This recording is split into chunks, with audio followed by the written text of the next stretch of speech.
Բարև ձեզ, մենք ուղիղ եթերում ենք, մեզ կարող եք հետևել Հայելի ակումբի եւ Անժելա Թովմասյան YouTube-յան էջերով։ Իմ հյուրն է Մայր Հայաստանից Երվանդ Բոզոյանը։ Բարև ձեզ, պարոն Բոզոյան, շնորհակալ եմ հրավերն ընդունելու համար։ Եվ այսպես, այնքան նախ ես ձեր թույլտվությամբ մի հարցի եմ ուզում անդրադառնալ, ես 3 խնդրանքով դիմեցի արցախցիերին զանգարել, ծայրահեղ ծանր վիճակում է կինը, ես այդ ընտանիքին ճանաչում եմ, որտեղ այն շրջափակման ժամանակ էլ իրենք կարողացել էին Կարմիր խաչով տեղափոխել այստեղ, պիտի վիրահատություն անեին, չգիտեմ ինչի այդ վիրահատությունը չարեցին, հետո ձգձգեցին, հիմա այսպես ծայրահեղ վիճակում է, կյանքի մահի կռիվ է տալիս եւ խնդրել էր ինձ որ դիմե, ես դիմեցի եւ շատ շնորհակալ եմ ընդամենը 15 րոպե հետո Վլադիմիրից ինքը Թալինցի է, Տիգրան Թորոսյանը անմիջապես արձագանքեց, ես շնորհակալություն եմ հայտնում ձեզ իմ անունից, որ մենք ունենք այսպիսի հայրենակիցներ, որ արձագանքում են։ Հիմա անցնենք մեր թեմաներին, 3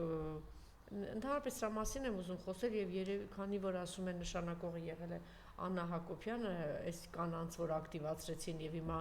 շատ բարձր պաշտոնների են, ուժայինների ղեկավարներ են դարձել, արդարադատության նախարարն ենք, ներքին գործերի նախարարն ենք, դատախազն ենք, բոլորը կանայք են, հիշում եք, չէ՞ բաներ կան, այ կանանց պիտի տալ իշխանությունը, կանայք չգիտեմ ինչ, ես խնդրում եմ ցանկացածից վերցրեք ցանկացած լրատվամիջոցի քրոնիկ բանը, լրահոսին հետևեք եւ կտեսնեք ինչ զարուրելի վիճակ է, սպանություն է ստեղ, վթարների շարան, խուլիգանություն, գողություն, թալան, ես չգիտեմ, այսպիսի սարսավը ամեն երկրորդ օրը ասում են ինքնասպանություն, ինքնասպանության փորձ, ուղղակի, չգիտեմ, ռադարեք, վռնդեք այդ թափթփուկներին, փողոցից եկած այս անպատասխանատուներին, դուք որ փողոցային եք, փողոցից եկած բոմժեր եք, հետեւաբար ձեր կադրերն էլ են այդպիսին, բայց ամեն մի հիմա գոնե սիրելի հայրենակիցներ հասկացեք, երբ որ դուք փողոցայինի, փողոցից եկած բոմժին ընտրում եք, իրենք էլ իրենց նմաններին են բերում առաջ եւ այդ ամեն ինչը ձեզ թվում է թե կանենք եւ ինչ որ մարդկանցից վրեժ կլուծեն, իրենք կգան իշխանության, բայց իրականում մեծ հաշվով, չէ, իրենք վրեժ են լուծում ճակերտավոր պայմանականացած մեր բոլորից եւ այդ ամենը այսպես թե այնպես որ ասում են հա ինձանից բան կախված չէ ես ոչ մի բան չեմ կարող անել ես չգնացի ընտրության կամ ես գնացի ընտրության ընտրեցի որովհետեւ այսպես չգիտեմ ինչերի այ տեսեք թե ինչ է երբ որ դուք փողոցային անգրագետ անպատասխանատու ոչ կոմպետենտ ինչ որ մարդկանց ընտրում եք իրենք էլ իրենց նմաններին դնում են այսպիսի կարևոր տեղեր այդպես մահը սարսափը գողությունը խուլիգանությունը մարդասպանությունը այս ամեն ինչը թակում է մեր բոլորի դռները, ես չգիտեմ ինչ կարելի անել, կոչ անել ասել, այս պատահական մարդկանցից ազատեք մեզ, որտեղ քրոնիկացան, եթե կարող եք կարճ արձագանքեք։ Տեսեք, ես կարծում եմ, որ այնուամենայնիվ կանանց եւ տղամարդկանց խնդիր չէ պրոբլեմ, Անժելա, ես չեմ կարծում, եթե կանանց։ Ինչի՞ միանգամից որոշես 4-5 տեղերում։ Տեսեք, ես ասեմ, եթե կանանց տեղ լինեն տղամարդիկ, ապա դրանից իրավիճակը չի փոխվի։ Հետո ես նաեւ չեմ ասի, որ բոլորը պրոֆեսիոնալ չեն, բան եւ այլն, ես այդ գնահատականը չունեմ։ Դատողություններ պիտի անել իրենց աշխատանքից եւ իրենց ներկայացրած թվերից։ Տեսեք, ես ուրիշ բան եմ ասում։ Իրենց թվերը ներկայացնելով հանցագործությունը քառապատկվել է Հայաստանում։ Տեսեք, ես արդյունքը հետեւյալ ձևակերպում տամ, հա։ Սա գալիս է ոչ թե կադրերից, այլ սա գալիս է ընդհանուր մակրո քաղաքականությունից, որը վարվում է երկրում։ Օրինակ, երբ որ ազգային ժողովի նախագահը հայտարարում է, որ ըստ էության նարկո բանը թմրամիջոցի դեմ պայքարը պետք է որոշակի մարիխուանայի լեգալիզացիայի process տարվի եւ դա այն ժամանակ երբ որ Հայաստանում ընդհանրապես նարկո բիզնեսը երբևիցե այդքան զարգացած չի եղել ինչպես որ հիմա, ապա ինչ կապ ունի այստեղ կադրերը։ Այստեղ խնդիրը ընդհանուր քաղաքականությունն է։ Եթե դուք գիտեք, ստեցան ամբողջ աշխարհում միջազգային կառույցները միշտ խրախուսել են թմրամիջոցների դեմ պայքարի թույլատումը, լեգալիզացիան, ասենք փոքր թույլ նարկոտիկների դեմ նարկոտիկների լեգալիզացիայի խնդիրը։ Մինչդեռ ես ասեմ ձեզ, Հայաստանը երբևիցե խորհրդային միության ժամանակ Վրաստանից էապես տարբերվել է։ Վրաստանը միշտ ուժ եղել է նարկոտիկների գործոնը, Հայաստանում երբևիցե այդպիսի գործոն չի եղել։ Իհարկե կային նարկոմաններ եղել են, բայց երբևիցե դա գործոն ֆակտոր չի եղել Հայաստանի, իսկ այսօր լուրջ ֆակտոր է դարձել։ Այդ ֆակտորը ես պայմանավորում եմ նրանով, որ այսօրվա իշխանությունները իրենց վարած քաղաքականության մեջ իրանք տանում են այսպես կոչված լիբերալ քաղաքականություն։ Այդ լիբերալ քաղաքականության արդյունքն է, այստեղ ոչ թե մարդը գնում է մեկին սպանում է, հա, գնում է գողություն է անում, հասկացանք այդ վրադերների կապված։ Վաղը մյուսները նշանակեն ձեզ կամ ինձ, մենք ոչինչ չենք կարող անել այդ հարցերը, որովհետև մեզանից կախված չի դա։ Իրանց քաղաքականության արդյունքում է, եթե դու Պարոն Փոզյան, քառապատկելա ոստիկանների թիվը։ Դուք տեսեք թե ինչ է կատարվում փողոցում, ել չեմ ասում վթարները, ով ոնց ինչ գրողից ինչով են զբաղված այս ոստիկանները։ Այս ահռելի գումարները ուր է գնում։ Քննիչների աշխատավարձը դարձել է 800.000, հա, լավ է արել։ Չնայած այս խայտարակ այս թոշակառուների ֆոնին։ Ինչ է դրա արդյունքը ո՞րն է։ Հանցագործությունն էլ իրենք ներկայացնում են, որ քառապատկելը Հայաստանի Հանրապետությունում ես մի բան ասեմ, ես կարծում եմ, որ երբ որ իշխանությունը արդեն հասարակական լեգիտիմությունը կորցնում է, ամենտեղ բարդակի, հա, բարդակ է դառնում եւ մարդկանց թվում օրինակ եմ ասում քննիչների կամ դատախազների աշխատավարձների բարձրացումը ես էլ եմ կողմ, ասեմ ձեզ իմանաք, անկեղծ ինչ։ Այնքանով է կողմ, որ թոշակառուների աշխատավարձը որ պիտի թոշակառուների գումարը որ պիտի 1000 դրամով բարձրացնել, ասես չունենք։ Ես համաձայն եմ, որ թոշակներինը պիտի բարձրացնել, հարցը ուրիշ բանի մեջ է, ընդհանրապես պրակտիկան ցույց է տալիս, որ երբ որ դու ուժային կառույցների, դա բանակի, ներքին գործերի համակարգի, դատախազության, քննչական համակարգի աշխատավարձները որ բարձրացնում ես, ֆոնային կոռուպցիան է թույլատնում, կոռուպցիան է ավելի նվազում, դա համաշխարհային պրակտիկայի արդյունքներ են ցույց տալիս սա։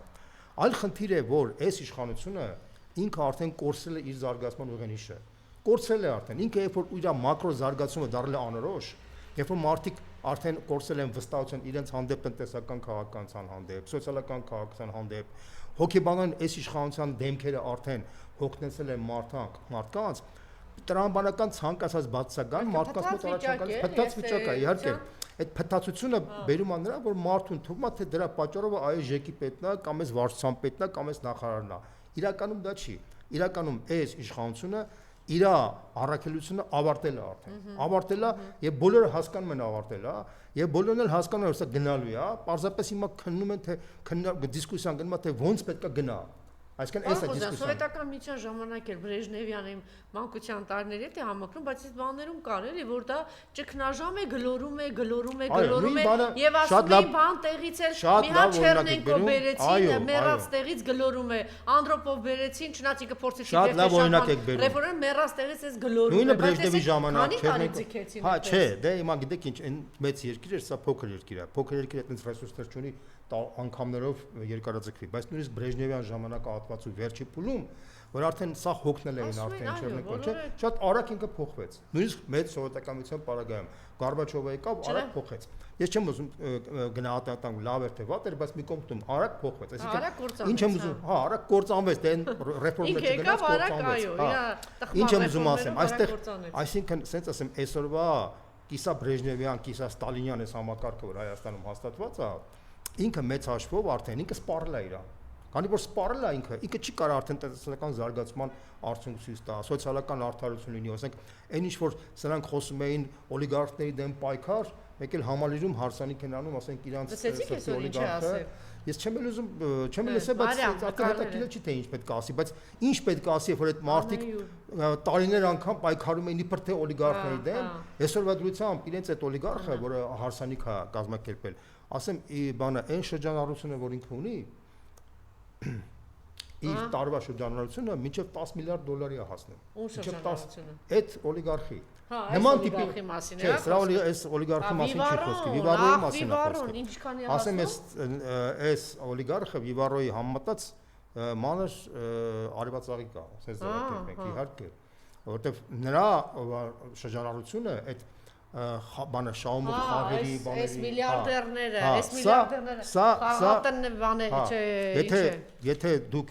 լուրջ անալիզ անեք բանալի ապա կտեսնեք որ դոլարային միլիարդատեր է սա ամենամոտ ընկերն է այս իշխանությունը Նիկոլի օլիգարխը այո գիտեք չէ ամենաշատ ընկնավորվում են Նիկոլենք այս թեմայով իրանց օլիգարխների թեմայից որովհետև իրանք եկել են իշխանության իբր օլիգարխների դեմ պայքարի եկել սեփական օլիգարխների եւ իրանք սեփական օլիգարխներ են ստեղծել Գիտեք չէ ամեն ինչ ունեն ասում են, այսպես աստղաբաշխական, չգիտեմ, անգամ ասում են այնտեղ թմրադեղերի բաներ, մենք միշտ հիշացնում ենք, սկսած 2018 թվականից, երբ որ իրանք հայտարարում էին ժողովուրդն էլ հավատում էր, մենք ասում ենք Այն մարդիկ, ովքեր որ խոսում են, գալու են ձեր օլիգարխներից, նախկիններից փողերը բաժանելու են ձեզ ենք տալու, մենք միշտ ասում ենք, որ դա խաբեություն է, որովհետև դեզման բնության մեջ չի եղել, համաշխարհային պատմության մեջ չի եղել նման դեպք, երբ որ նախկիններից փողը վերցնեն, բաժանեն ժողովրդին։ Այլ եղել է հետևյալը, եղել է խնդրեմ, որ նախկինները լեգիտիմ չէին, այդ նախկինների փողը ոնց անեն, որ լեգիտիմացնեն process-ի մեջ, օրինակ Հարավային Կորեայի փորձը կա, տարբեր երկրների փորձ կա, որ այդ տիպի խնդիրներ եղել է, բայց երբևիցե չի եղել, որ ուղղակի վերցնեն բաժանեն ժողովրդին։ Եթե դու ասում ես պետքա վերցնենք բաժանենք ժողովրդին, միակ տարբերակը որ դա եղել է կոմունիստներն են արել, բայց իրանք ինչ են արել, իրանք ընդհանրապես սեփականությունն են վերացրել։ Այդ սեփականության վերացման արդյունքում դա կատարվել է, բայց կյանքը ցույց տվեց, որ սեփականության վերացումով կոմունիստական համակարգ սարքելով դու երկիրը չես կարող զարգացնել, մարդիկ չեն կարող բարգավաճեն եւ այլն։ Այսինքն այս թեզը ի սկզբանե խաբեություն է, որ ասում են մենք գալու ենք, սիրելի ժողովուրդ, մենք գալու ենք, այդ փողերը վերցնելու ենք, բաժանելու ենք ձեզ։ Իրանք այդ փողերը իրանց են վերցրել։ Ես ուղղակի ասեմ, մենակ այդ հարցը չի, իրենք խոսում են խաղատների, ասեղների վրա նստացրել եք այս ժողովրդին, թմրադեղերի, չգիտեմ ինչի վրա նստացրել եք։ Թմրադեղերի մասով, թվային առումով չէ շրջանառությունը, թմրադեղերի մասով պաշտոնական տվյալներով շրջանառությունը, ասենք այս ամեն մի շրջանառության տակ քանի ճակատագիր է կործանվում։ Պաշտոնական տվյալներով ինչ են անում հայ ժողովրդի հետ, այս սերնդի հետ։ Այս սրանք թմրադեղերի օգտագործումը Հայաստանում անգամներով ավելացել է։ Եվ դա ես կարծում եմ, որ սա խաղատների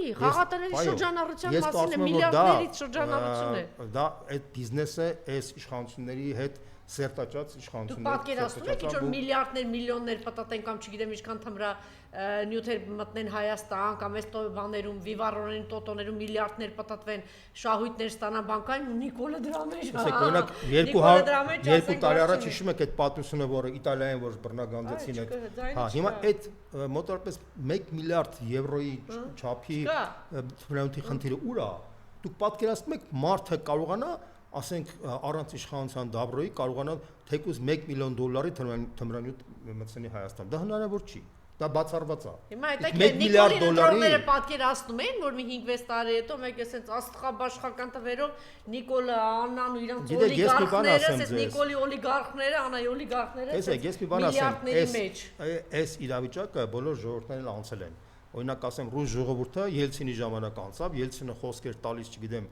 գեղեցիկ խոսքեր էր տալիս, հետո վերջում իր իշխանությունը նախկին կոմունիստական իշխանությունից անգամներով ավելի կոռումպացված էր, անգամներով։ Հիմա նույն այսօրվա դրությամբ 7 տարվա ընթացքում այս մարդիկ անգամներով ավելի կոռումպացված են, ավելի մեծ հարստություն են դիզել, քան նախկինները, ասեցին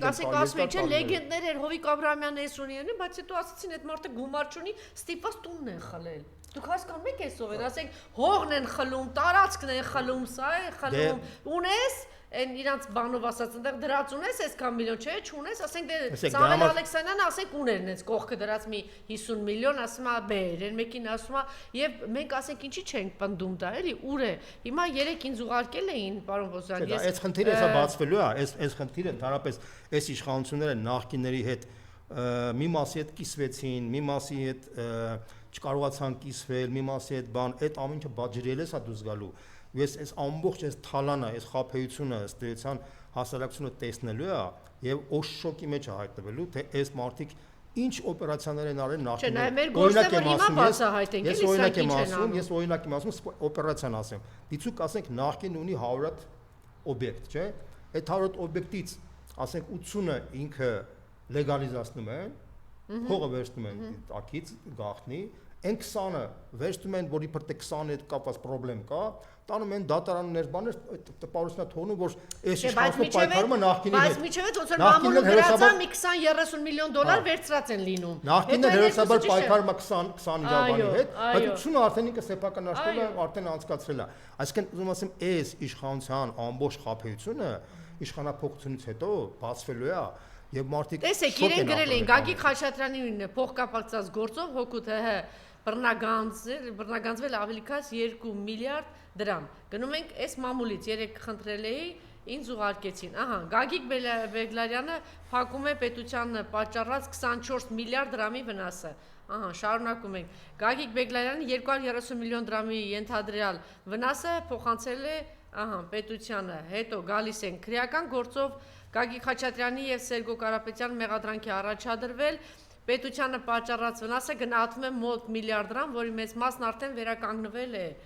Եվ այսպես շարունակ կարող եմ ինչ են ասում Վաչագան Ղազարյանը, Սերժի Վաչուհա, այսպես են ասում, պետությանը 2 միլիարդ 800 միլիոն գումար է մուծել, իրեն մեղադրվել չէ։ Միշտ ինձ պարոն Բագրատյանը ասում է մի հատ հարցրեք, բյուջեի որ տողով է սա գրված, այսինքն բյուջե ուր է փոխանցվել այս գումարը եւ որտեղ է ծախսվել։ Չկա դրա մասին խոսակցություն, ուր են գնացել այս միլիարդները, այս միլիոնները։ Բացի բյուջեից, քանի որ այդ ամենը սաղ ստվերային process-ա գնացել։ Պատկերացրեք, ես գնում եմ, ասենք, իշխանությունը գնում է այդ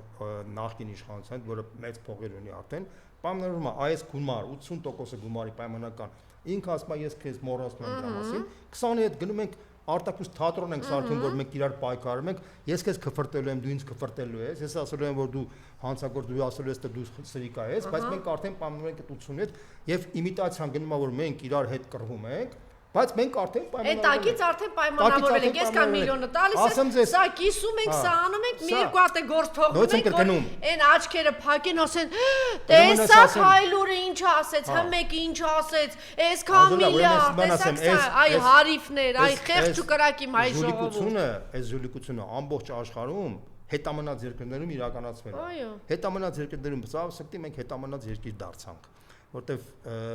մենք մտածում ենք, թե մենք այնուամենայնիվ որ ժողովուրդը, քանի որ խորհրդային ժամանակ բարձրագույն կրթությունը մեծ մասներ ավարտել բան, բայց պարզվեց, որ քաղաքացիական գիտակցության իմաստով մենք շատ թույլ ժողովուրդ, այսինքն խորհրդային ժամանակ մենք բարձր գիտակցություն ունեինք, որտեվ Ղարաբաղյան շարժում եղավ, հիշում եք,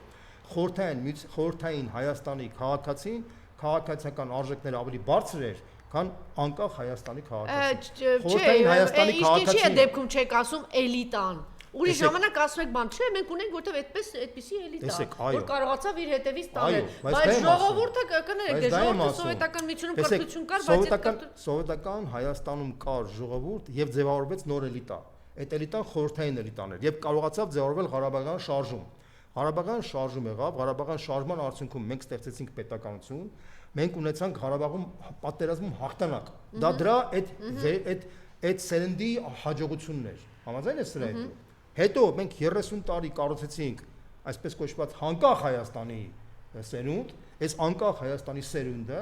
արդեն անկախ Հայաստանի սերունդը եկավ եւ մեզ քարոզում է, որ պետք է մենք լեգալիզացնենք մարիխուանան։ Այս անկախ Հայաստանի սերունդը ոչնչացրեց մեր հաղթանակները Ղարաբաղի։ Այս անկախ Հայաստանի սերունդը։ Չէ, նաեւ այդպես դուք ինչեք այդպես միանշանակ ասում։ Հիմա ասենք այս թափոնն է սերնդի, աղբն է, գարշանքն է այս սերնդի։ Թշնամին բանով գտելա տականքին է գտել այս ազգի։ Այս ազգի տականքն է, ասա, ինչի մասին է։ Հիմա որ ես մատերի վրա հաշվենք, մի 100 հոգի մարդ են, էլի, իրանք ինչ են։ Իրանց նշանակած մարդիկ, որ բոմժությունից է, ասենք այս մարդիկ բանից, ասում մի հատ տգետ քնիչ է եղել, հիմա ասենք այս քնիչին գտել են, չգիտեմ ինչ որ հարմար կազմել դարձել են միլիարդեր։ Երբ որ դուք, եթե դու ասենք, օրինակ տենց տեսակետ կա, որ այս մարդիկն էս տենց մի հատ չնչին քիչ մարդիկ են մնացած, եթե տենց լիներ, այս մարդիկ շուտվանից արդեն իշխանության չէին լինի։ Ի վերջո բնության օրենքներ կան։ Բայց մի մոռացեք, որ թշնամին 30 տարի ոնց է մեր երկրում աշխատել, ինչ քարոզ է տարել, միլիարդավոր փողեր են ծախսել, լրատվամիջոցներ են գնել, մարդկանց են գնել, այնպես չէ, հարցակման տակ է եղել այս երկիրը։ Այս թշնամին բոլոր տեղերում էլ աշխատել է։ Դե բոլոր տեղերում աշխատում է, դե դրա համար Ռուսաստանում հաջողեց, Վրաստանում հաջողեց, Մոլդովայում հաջողեց, Ուկրաինայում հաջողեց, որտեղ չի հաջողել։ Մեծ բարձրան երկրներում ընդհանրապես հաջողել է, մի հատ տեսեք ինչ արտագաղթ է, ինչա տնտեսությունը ավիրված ինչա կատարել։ Բայց ասեք օրինակ հիմա օրինակ Ադրբեջանում չհաջողվեց, մեր մոտ հաջողվեց։ Դե դեռ հայտնի չի Ադրբեջանում հիմա։ Դե հիմա չի հաջողվել, չգիտեք, վաղ ինչ կնի։ Վրաստանում էլ ավելի շուտ էր հաջողել, Ռուսաստանում շատ ավելի շուտ էր հաջողել։ Ռուսաստանը կարող եք ասեք այդ ժողովուրդը պետականության գիտակցություն չունի, բարձր, տեսեք հələ ինչ երկիր է, ոնց փլուզվեց ինչը դիմացա։ Հա, ճիշտ եք ասում, դա էլ կար, իսկապես այն ինչ որ կատարվեց Ելցինի կառավարման։ Այսինքն հարցակման տակ ենք մենք հիմա մի 2 միլիոն ժողովուրդ հələ տեսեք քանի միլիոն թուրքերը ընդեղից են տանում են, այս կանանց տանում են, երեք մի հատ կին է խոսում, ասում է շատ լավ է այնտեղ ապրել եմ, թուրքը հայց լավ է, սենց է, բայց մցրել են չէ դրա ուղեղը։ Աշխատել են, բան ասեմ, եթե մենք հիմա ընդունենք այն գաղափարը, որ մեր ժողովուրդը սենց Ես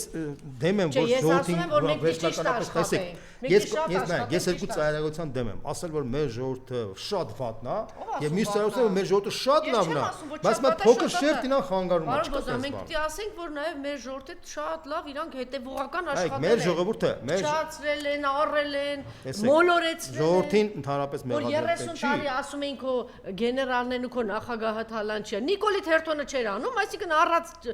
վաճառված ծախվածները չէին անում ՀՀՇ մնացուկը չէր անում բան ասեմ բայց մենակ իրանց պետք չի մեղադրել նաև մեր բարքերն էլ կար մենք տեսնում ենք էդի անկախ ամենից մենք էլ ենք տեսնում ճճացող անարդարություն ինչ ենք տեսնում Եվրոմիությունն էլ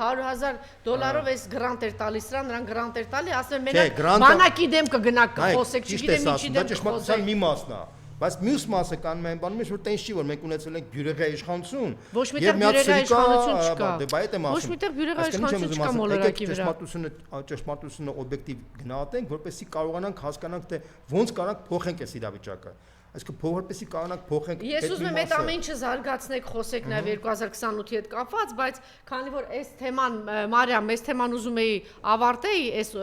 Անայի եւ Նիկոլի օլիգարխների թեման ուզում էի ավարտեի դուք ասում եք սա հրեշտակ է չէ ասեցիք դրա կողմից համատելու բան հա տեսեք չէ ուղղակի այս օլիգարխի գիտեք ինչ նազամանալի Վարոյի եղբայրների կողքը մի հատ բան է սովորական միլիարդեր է գիտեք որն է որ սեփականաշնորհումը ինքը բանը կարողացել է գնել այդ բանը հայրապետ տունը այդ հարանգստյան տունը ոկա Սևանում որ կա ընդամենը կարծեմ $300,000-400,000 պատկերացնեք $400,000 ինձ ինչա ներկայացնում $400,000 Հայաստանում երևի երկու բնական լավ նորմալ բնական կարած գնես։ Կենտրոնում երկու բնական։ Այդ համալիրը իրանց ինչ ներկայացնում Սևանի ափին։ Բայց կարող է տենց հատուկ տղա է իրանց։ Փաստացի գնահատվել է սկզբնական փուլը մոտավորապես $6 միլիոն եւ ինքը գնելա մոտավորապես ու կարծեմ մինչեւ մաքսիմում մինչեւ $400,000 $370,000 այսինքն տեսեք գործարար 2022-ին արտոնյալ պայմաններում գնել է Ծաղկաձորի նախկին Golden Palace հյուրանոցը նույն տարում գնել է նաև նախկին վարչապետ Հովիկ Աբրահամյանի պատկանող քրեական գործով անցնող մանումենտի առանձնատունը գործարարին է պատկանում 8 եւ Ծիրանի սուպերմարկետինգների ցանցը Նալբանդյան օղու գործարանը Մասիսի տափերականի ալրաղացները Եղվարդում վերնատարների սպասարկման կենտրոնը Եղվարդում գտնվող համակցված կերերի գործարանը Շիրակի գործարանը ջրերի գործարանը Մեղրաձորու ոսկու հանքը Ծաղկաձորի լսում եք ես ինչա կատարում այդ հյուրանոցը նախկին Golden Palace Սևանի ափին նախկին հայրապետ է ձեր ասածն է հյուրանոցը շաբաթներ առաջ էլ գնել է նոր հաշնի ուրեմն ադամանտի գործարանը այս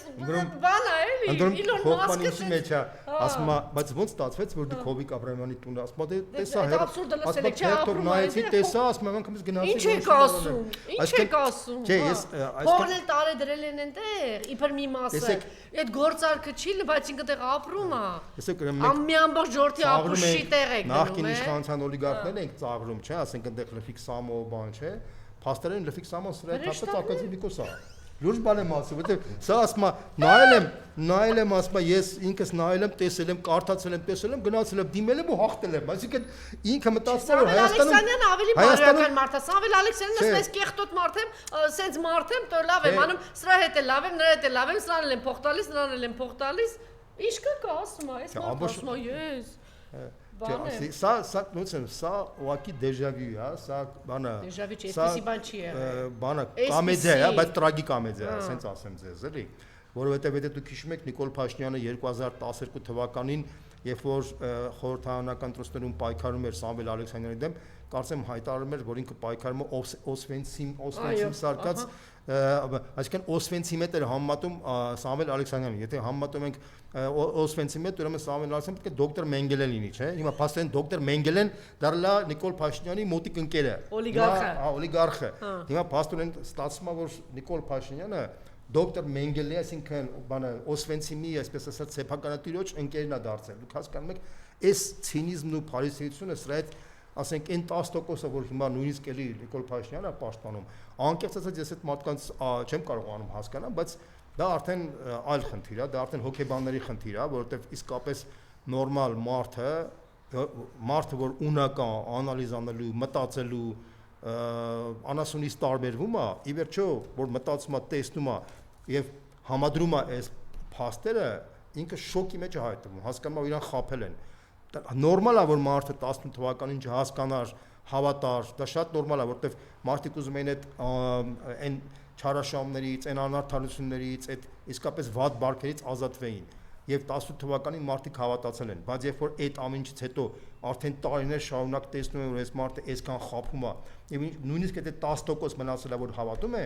այդ 10%-ի համար եմ ասում, սա իմ համար ողբերգություն է, տեսեք, ասում է, ինչա զզվացիկ, ինչ եք խոսում, նոր քիչ առաջ ասե, հարսանիք, բա ինչ պետք է լինի ասա, բա պետք է տենց, այդ դու գնացեք եկեղեցիների մասին մտածեք, չուլանացված է, եսի ինչա։ Այս ատելությունը հայկական ամեն ինչի նկատմամբ բացի են, որ 368 միայն եկեղեցու մատուրա հանձնել ինքը Արցախում։ Դա ցույց է տալիս, գիտեք, բայց դա եւս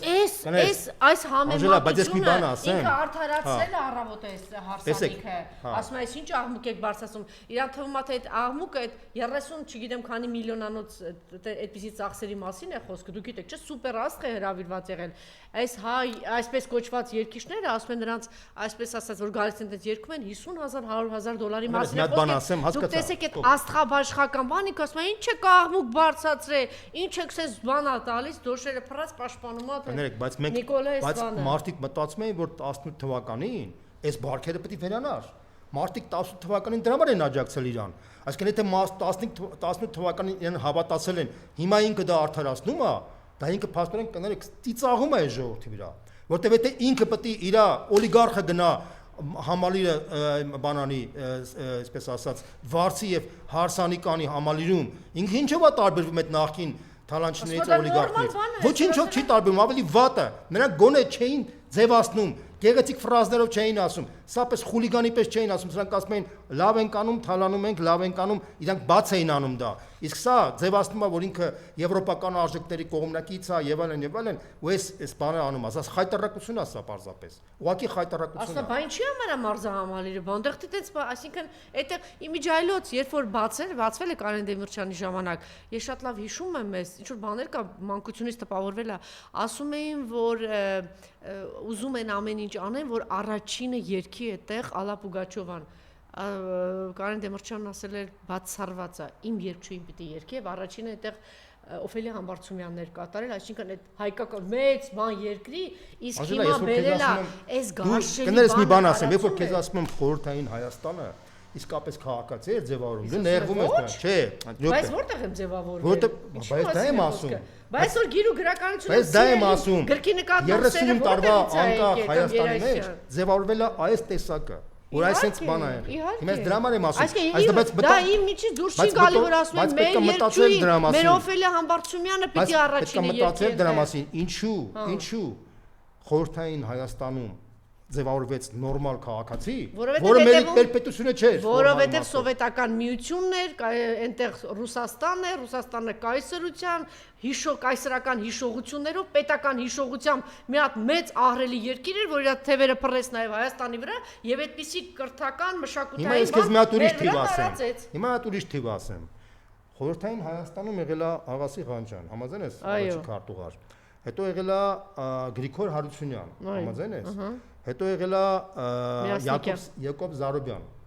համաձայն ես։ Նասնիկյանի անունը մոռացա։ Նասնիկյանը ավելի շուտ է եղել, Զարոբյանը է եղել։ Հետո եղել է Անտոն Քոչինյան։ Իմիջիայլոց մեկից փայլուն առաջնորդներ են եղել։ Կարեն Դեմիրճյան։ Հիմա հարց։ Այս բոլոր այդ գործիչներից մեկի մասին ինչ-որ մի հատ վատ բան ասա։ Անթերի բոլորը ընտիր գործիչներ են, մեկը մյուսին փող լրացնելով զարգացել են երկիրը։ Որտեղ սովետական միությունը նաև առաջին պլան էր բերում ազգայինը։ Ազգային գրականություն։ Սովետական միությունը նայ կայսրությունը անկախ թե ինքը ինչ կայսրությունն է եւ ինչքան վատ կոմունիստական համակարգ է, անկախ ամենից։ Կայսրությունը անդր ազգային իդեա, որ փորձում է մտցնի մարդկանց մեջ, որտեվ ի վերջո համամարտկայինը դա նաև ազգային է, չէ՞։ Այդ անդր ազգային գաղափարը, որ փորձում է մտցնի եւ այդ անդր ազգայինը, որ ինքը մի քիչ ավելի վերադարձնում մանր նեղմիտ մտածողությունից, չէ՞։ Տակը դառնում է տես գործիչներ։ Իսկ երբ որ դու բերում ես, սկսում ես ազգի մասին խոսես, ազգային, բայց ազգայինից պարզվում է, որ դու փաստացի քո կոշիկի շնորհքն ավելի կարևոր է, քան ազգի շահը իրականում, բայց խոսում ես ազգի գաղափարի մասին։ Մեկ ուրիշ կարևոր բան։ Սենց ասեմ ձեզ, դա բերում է սրան, երբ որ առաջի քարտուղարները իրանք ունեին վախ Մոսկվայից, դրանք իրանք վախենում են, իրանց մոտ էլ կար կոռուպցիա, բայց այդ կոռուպցիան չափի մեջ էր, որտեղ հանգարց եթե հանգարց կոռուպցիան շատանար, ստեից մի հատ նամակ կգրեին Մոսկվա, Մոսկվան գրեին ասկը պատժեր։ Իսկ անկախ Հայաստանում ոչ մեկ նամակ չէր գրի, ասենք երկրի ղեկավարի վրա, թե ինքը կոռուպցիայի մեջ է, որտեղ Իրան իր վրա վերահսկող չկար։ Դա համար ինքը փաստերում քանի որ չուներ խորհրդային միության այդ կալպակը, ինքը ազատ էր, ինքը ազատությունն էլ դրսևորվում էր ամբողջապես։ Որի արդյունքում այսենց մենք դրսևորում ենք տեսնում ենք սա ինքը հայտարարում է ինչի պետք է համարերում ասենք Հարսանի Չանի իմ ընկերը, չէ՞։ Ինչի է այդպես իրան պատառոտը, որտեվ այդ նաև Դիվարոյի միլիարդները իրենն են։ Որովհետև ասեմ քեզ, որովհետև անկախ Հայաստանի գաղափարը կար, բայց գաղափարի կյանքի կոչված պրոյեկտը չիրականացավ։ Ինչ է նշանակում անկախ Հայաստան, ինչ է յանից ներկայացնում անկախ Հայաստանը բոլոր իմաստներով, կյանքի չկոչվեց, որտեղ այդ իդեան պրոստը իդեա կար վերնախավի մոտ։ Նույն Ղարաբաղյան շարժման մարդը պրոկի իդեա էր, բայց կոնկրետ թե ոնց անեն, որ այդ երկիրը դառնա երկիր հզոր, ուժեղ, բան, այդ պատկերացումները մշիշոտ էին։ Իրանք ոտի վրա սովորում էին եւ օրվա կուրսով էին սովորում այդ ամեն ինչը։ Դրա համար մենք sense վիճակի մեջ այդպես։ Նաև սա խոսում է բարոյական մեծ անկման մասին, երբ որ քո երկիրը այս թոշակառուները սովի մատնված Արցախահայության է սարսափելի վիճակը, բոմժ, դու արդեն էսա ինչքան մի քանի օրից է, ինչ արդեն կրճատում անգամ այս 40,000 դրամները մարդիկ ուղակի Արցախահայության մեծ մասը փողոցում է հայտնվելու, ես չգիտեմ ինչ վիճակում են, ասում են նորմալ է, 20-30, այսինքն դու պետք է ինչքան այլանդակ այլասերված լինես, որ դու ես աղքատ երկրում քեզ թույլ տաս այդպեսի, դուք պատկերացնում եք, ես անցած անգամ էլ ասեցի, ես բոլոր երիտասարդներին եմ երջանկություն մաղթում նաև այդ երիտասարդներին, բայց երբ որ քո ծնողը այդպես լկտի աբաց, լկտի բան անում, այդ երիտասարդն է դրա մեջ է, նորմա համարում, ասեմ, ուրեմն ցանկացած իշխանություն, մարդուն այլասերում է, բայց բացարձակ իշխանությունը, այլասերում է մարդուն բացարձակ իմաստով։ Հիմա Հայաստանում ցավոք սրտի այդ բացարձակ իշխանությունը մարդուն բացարձակ այլասերում է։ Սա է իրականությունը։ Այս մարդը քանի որ չի տեսնում, որ իր վրա ինքը չի զգում այդ զգացողությունը չունի, որ իրան կարող է վաղը շպրտեն դուրս։ Չէ՞ ոնց կարող, բայց մարդը ներքին մի փոքր ինչ որ զսպած բան ունենա, ասենք ինքը թույլ կտա այս բանը, այսպեսի Նյուտոնի երկրորդ օրենքը ինչ է ասում։ Ասում է մարմինը շարժվում է ուժի ճնշման արդյունքում։ Այսինքն եթե որպեսի ինքը վախենա, հասարակության մեջ պետք է լինի ուժ, որ ճնշի իրան, ինքը ուժից ինքը վախենա։ Այդ ուժը քանի որ չկա, ինքը չի վախենում։ Սա է իրականությունը։ Այսինքն ուժի ինչի չկա։ Ինչի պաշտպանես Նիկոլա այսպես եւ ինչի այդպես սրբապիղծ օրինակներ բերում։ Բայց ձեր եկեղեցիները ինչ բառացած եկեղեցին է, շատ պարզ։ Այդ իր անկերն է, ճուլանացված եկեղեցիները։ Իր անկերն է, ինքը թե պրոստը բան են, Անժելա ջան, իրանք արդեն իրանք գիտեն թե իրանք ոնց են բաժանում այդ փողերը, բայց հարցը դրա մեջ չի։ Այս երկիրը դառնա ընկերապետություն։ Ինքը ընկերապետությունն է բոլոր իմաստներով։ Ինքը նենց ընկալում մարդ հասարակ մարդը մտածում է, եթե ասենք Անժելան գա իշխանության, Անժելայի անկերներին է բերելու։ Տենց է մտածողությունը։ Հասկանում ես, նույնպես եմ կրկնում, այս երկիրը չունի ուղենիշ թե ինքը որ բանը կոորդինատների մեջ պետք է զարգանա։ Այդ բանից չդրեցին։ Եթե քո երկրում ասենք գեղարվեստական ֆիլմեր չծնվեց Ղարաբաղյան պատերազմի հաղթանակի մասին, եթե դոկումենտալ ֆիլմեր չծնվեց Ղարաբաղյան պատերազմի մասին։ Գիտեք, չէ, պարոն Բոզանից վերջերս կարդացի։ Երբ որ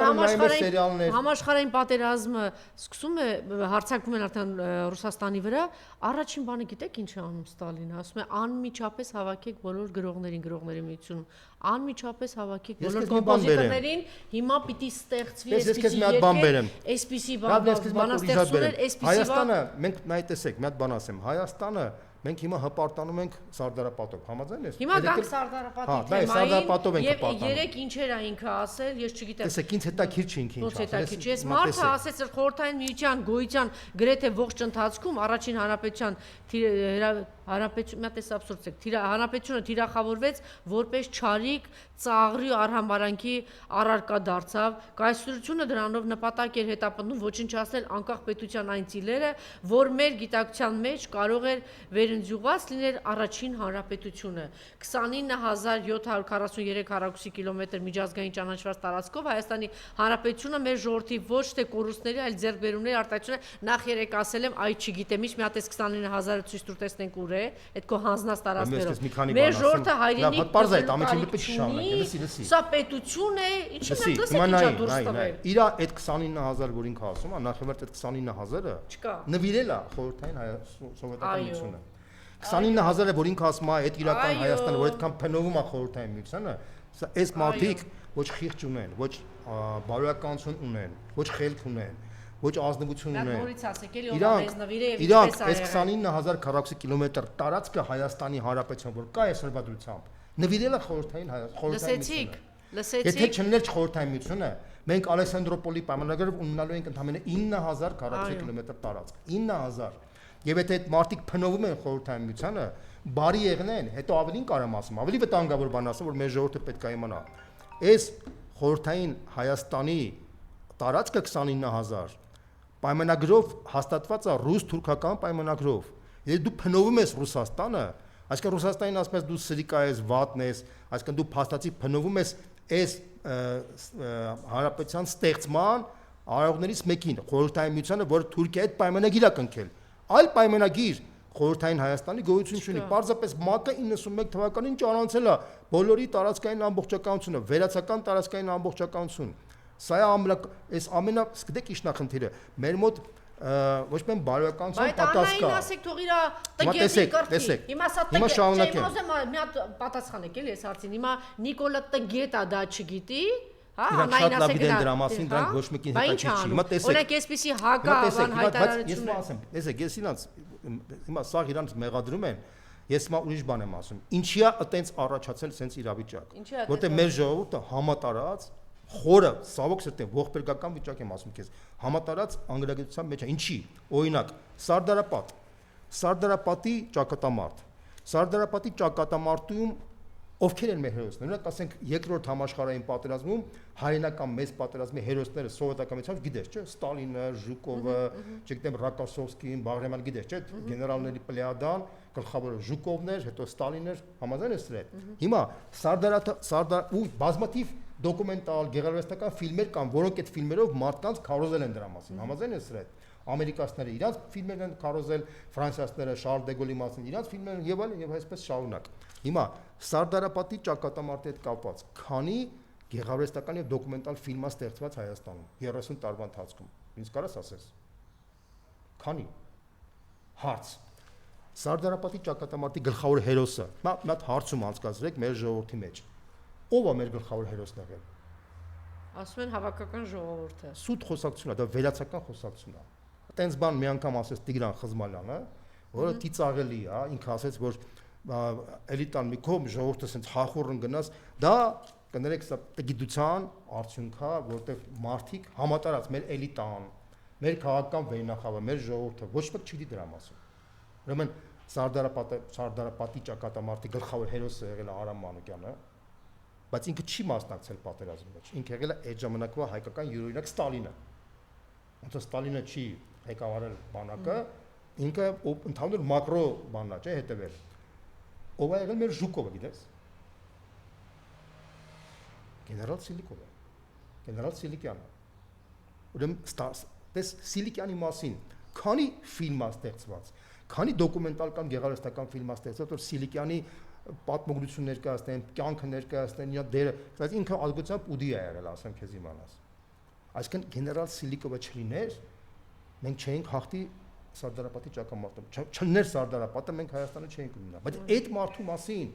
մի հատ ֆիլմ եղել է, մենք խոսում ենք սրանց մասին։ Բայց այն նախկինները գոնե մի ֆիլմ սարքել են դրա մասին։ Միլիարդներ են կուտակել բան, գոնե մի ֆիլմ։ Բայց սովետական միության տարիներն էլ կարելի էր այդ ունենալ, ինչ։ Սովետական միությունը կարող է իրան պետք չէր որ դա ունենալ, բայց անկախ Հայաստանը, տեսեք, անկախ Հայաստանը 30 տարի անկախ Հայաստան ա եղել։ Անկախ Հայաստանի էլիտա կոչեցյալը մտքով չի անցել, որ մի հատ ֆիլմ սարքի գեներալ Սիլիկյանի մասին։ Նկարեցին են։ Լավ, մի հատ հարց տամ, Նժդեի մի կողմ թողնենք։ Երկրորդ հերոսը գեներալ Դրոն, դրամատիկ կայարան։ Հիմա հարց, Դրոյի մասին մի հատ ֆիլմ տեսել ես, դու դեմքը տեսել ես Դրոյի вообще։ Դե երկիր մեդիան փաստավավերագրական ինչ-որ։ Բայց երկիր մեդիան ինչ կապ ունի, դա պետությունը պետք է դա անի, դու հասկանում ես, պետությունը պետք է դա անի։ Դրոն բաշապարանում բանը հսկայական դերակատարություն ացել, որ մենք կարողացել ենք կանգնեցնել թուրքական բանակը։ Ոչ մեկ դրա մասին տեղյակ չի։ Գնդապետ Փիրումյանի մասին դու պատկերացում ունես, Սիլիկյանի տեղակալն է եղել։ Գլխավոր ճակատը Սարդարապատ, մենք ունեցել ենք 3 ճակատ։ Ընդ որում երրորդ ճակատը Ղարաքելիսյան խայտարակ պարտություն են կրել։ Դրամասն էլ ոչ մեկ անալիզ չի անում։ Ինչի ենք մենք անալիզ կարել, ինչի ենք գեներալ Նազարբեկովին թույլ տվել, որ ինքը այնտեղ ղեկավարի,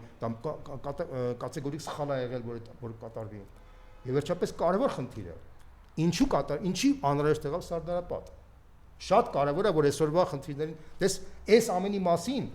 տես ինչեւ դա ասում, մեր նախկին ղեկավարները, մեր քաղաքական գործիչները բոլորը շնորհավորում են կենասների բան են գրում Սարդարապետը մենք հերոս հաղթեցինք, բան ջարդեցինք, փշրեցինք, ոչ մի բան արեցինք, բայց բովանդակությունը թե այս ժողովուրդը Սարդարապետում ինչ է ունեցել։ Բոլորը խոսում են բացի հայ ժողովրդից։ Հայկական պատմագրության մեջ մենակ կենասները, իսկ վրացական, բրիտանական, ռուսական պատմագրության մեջ արձանագրում են, ասում են, որ եթե Սարդարապետը չներ, հայ ժողովուրդը կդառնային ասորիների պես ժողովուրդ։ Ասեմ իմանաս։ Ինչու տենց հիմա գանք ինչու տենց ստացվեց, ինչն էր դրա պատճառը։ Հիմա ասեմ, որը շատ շահկապված է այսօրվա իշխանությունների քաղաքականության հետ։ Ուրեմն դուք գիտեք, որ առաջին համաշխարհային պատերազմում կար պատերազմի մեջ մասնակցում էր ռուսական իմպերիան, Օսմանյան Թուրքիան պատերազմի վիճակի մեջ էին։ Բոլորս է գիտենք։ Ուրեմն երբ որ 17 թվականի հոկտեմբերին կատարվեց հոկտեմբերյան հեղաշրջում, բոլշևիկները եկան իշխանության, իրանք հայտարարեցին, որ ուզում են կանգնացնեն պատերազմը, որտեղ ըստ էության իրանք իզուրու չէին։ Ոչ թե իզուրու չէին, ասում էին, որ մենք պետքա իմպերիալիստական պատերազմը կանգնեցնենք, պատերազմը շարունակենք քաղաքացիական պատերազմ սարքենք։ Այսինքն դա բառից բուրի իմաստով հակապետական, հակազգային ուժեր, որ եկավ իշխանության, Ռուսաստանը այդ ժամանակ մի քայլ մոտ էր արդեն մեծ հաղթանակի, այդ հաղթանակը իրանք փաստացի գողացան, բոլշևիկները գողացան։ Դրա համար մինչև հիմա քննարկում են թե այդ բոլշևիկները գերմանական լրտեսներ էին, թե գերմանական լրտեսներ չէին, բայց ինչ հետևանք ունեցավ մեր վրա։ Երբ որ իրանք 1918 թվականի մարտի 3-ին կնքեցին Բրեստ-Լիտովսկի պայմանագիրը այնտեղ, այդ պայմանագրի համաձայն այս տարածքում Ղարսը, Արդաղանը եւ Բաթումը պետքա դուրս գար ռուսական կայսրության բանից եւ փաստացի հանձնել Թուրքիային։ Ինչ եմ ասում փաստացի, պայմանագրով չկար այն խնդիրը, որ պետքա մտներ Թուրքիայի տարածքի մեջ։ Դրանից որ պետքա ինքը դուրս գար Ռուսաստանի տիրապետությունից եւ դա պետքա վերահսկեին թուրքական Օսմանյան կայսրությունը։ Հիմա ուշադրություն։ Ղարսը, Արդաղանը եւ Բաթումը։ Այդ ժամանակ կար Անդրկովկասյան Սեյմ ստեղ։ Անդրկովկասյան Սեյմում հիմնականում 3 ազգեր էին, որ կառավարում են՝ հայերը, վրացիները եւ ադրբեջանցիները։ Մոտարապես թուրքերը, թաթարները տեսեն։ Ոնց ուզում ես անվանի, Անժելա ջան, դա չի կարևորը։ Ախր այս ժողովուրդը միշտ մի բանը ադրբեջանցի թուրքա բանես այդ մանր մակարդակի կներես, ասենք, չգիտեմ, բանի մակարդակի խոսակցությունը թողնենք դուրս։ Թող թաթարները անվանենք, դա չի կարևորը։ 3 ազգեր չեն դեղ կա բանանում։ Հայերն ու վրացիները օբյեկտիվորեն վտանգ էին տեսնում, չէ՞։ Իրանք մերժեցին Բրեստ-Լիտովսկի, որտեվ Բաթումը վրացիները չէին ուզում հանձնեին, Հարստ ու Արդաղանը մենք չէինք ուզում, որ հանձնեին Թուրքիային։ Մենք մերժեցինք, Թուրքիան առաջխաղացում, այսինքն, բայց պատերազմի արդյունքում մենք պարտություն կրեցինք։ Այսինքն պարտություն, այսինքն իրանք ջախտեցին եւ հայկական զորքերին եւ վրացական, որտեղ ռուսական զորքը դուրս էր գնացել, մենք մենակ էինք մնացել։ Այդ ժամանակ Սեյմի ղեկավարը Չխենկելին, փաստացի վարչապետը, վրացի էր։ Ինքը փորձեց սեպարատ պայմանագիր կնքել Թուրքիայի հետ։ Այսինքն Թուրքիա սեպարատը հետեւյալն է, արի մենք Ղարսն ու Արդաղանը հանձնենք ձեզ, բայց Բաթումը փորձեք մեզ տվեք։ Թուրքերը համաձայնվեցին, ինքը գաղտնի բանը հրաման տվեց Ղարսի բանին, կոմենդանտին, գեներալ Նազարբեկովին, հայ, գեներալ Նազարբեկովին, որ դու պետքա Ղարսը հանձնես կարճ ժամանակահատվածում բան այդ զորքն ու բնակչությունը պետքա դուրս բերես քաղաքից։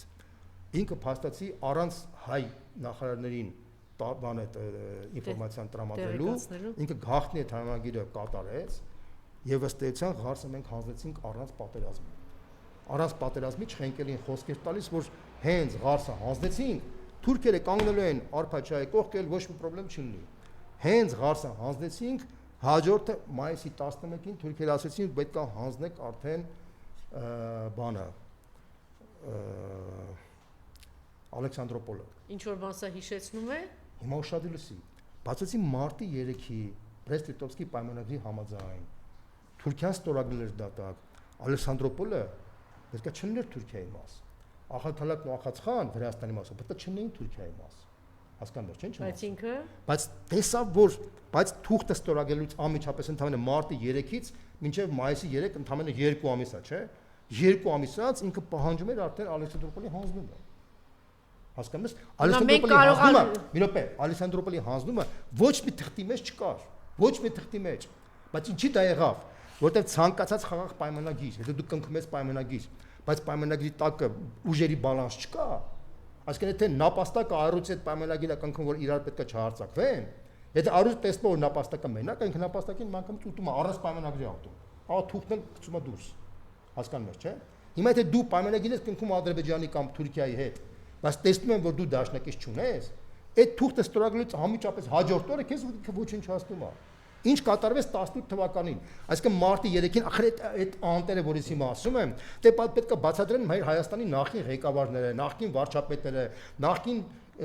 քաղաքական ուսակցությունների ջոջերը, ժողովրդին պետք է բացատրեն, բայց իրանք էլ դրա մասին չգիտեն, որ ինչ բացատրեն։ Մենք որ ասում ենք ժողովուրդը վատնա, սրիկայա, բանա, ժողովուրդը վատը չի, ժողովուրդը անտեղյակ է, անգրագետ է, բայց ինչի անգրագետ, որտեվ այս մարդիկ այդ մարդկանց չեն բացատրել դրա մասին, որտեվ իրանք էլ չգիտեն այդ պատմությունը։ Այդ պատմությունը որ իմանային, ժողովուրդն էլ կիմանա։ Պարոն Բոզանյան, ասի պրիմիտիվ բաներ կան, գնացել ես թույլ, չէ, հիմա եթե դու թույլ, կոտրված, առանց դաշնակից գնում ես այն երկերը, որը նկարտումներ ունի, որ քեզ պետք է խժռի։ Հիմա ասենք մի անասուն քպական բացատրում ասում է կպայմանավորվենք, վաղվանից առևտուր կլես։ Այդ դու պետք է առնվազն մի անասուն դուլես, որ դրան հավատաս, չէ։ Բայց մարդը, չէ, չէ, տես չի։ Ժողովուրդները սովորաբար այդ, չէ, նայ, ժողովուրդները դա որպեսի հասկանան, իր մաշկիվրա պիտի տեսնի դա։ Իր մաշկիվրա ժողովուրդը տեսել է։ Մարդը տեսել է, որ մարտի 3-ին Բրեստ-Լիտովսկում Թուրքիան ստորագրել է խորհրդային Ռուսաստանի հետ պայմանագիր, որ ինքը Ղարսը Աղդաղանը վերցնում է, բայց այս արփաչայից այս կողմ չի մտնում։ 2 ամիս հետո ինքը ասում է պետք է հանձնես Ալեքսանդրոպոլը։ Ալեքսանդրոպոլի հանձնելուց հետո նոր արդեն հայերը տեսնելով, որ արդեն այս մարդկանց համար պայմանագիր է թույլ տա։ Հետո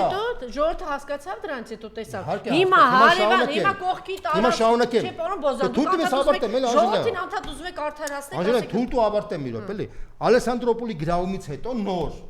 Հայաստանի վերնախավ ասեց Ժողովուրդ ջան, այս Թուրքիայի հետ հնարավոր չի պայմանավորել թե մենք չունենք դաշնակից, քանի որ մենք այդ ժամանակ դաշնակից չունենք, ռուսները գնացել էին, ռուսները որ գնում են, պարզվում որ Հայաստանը առանց դաշնակից ամնում, որտեղ գերմանացիները դաշնակից,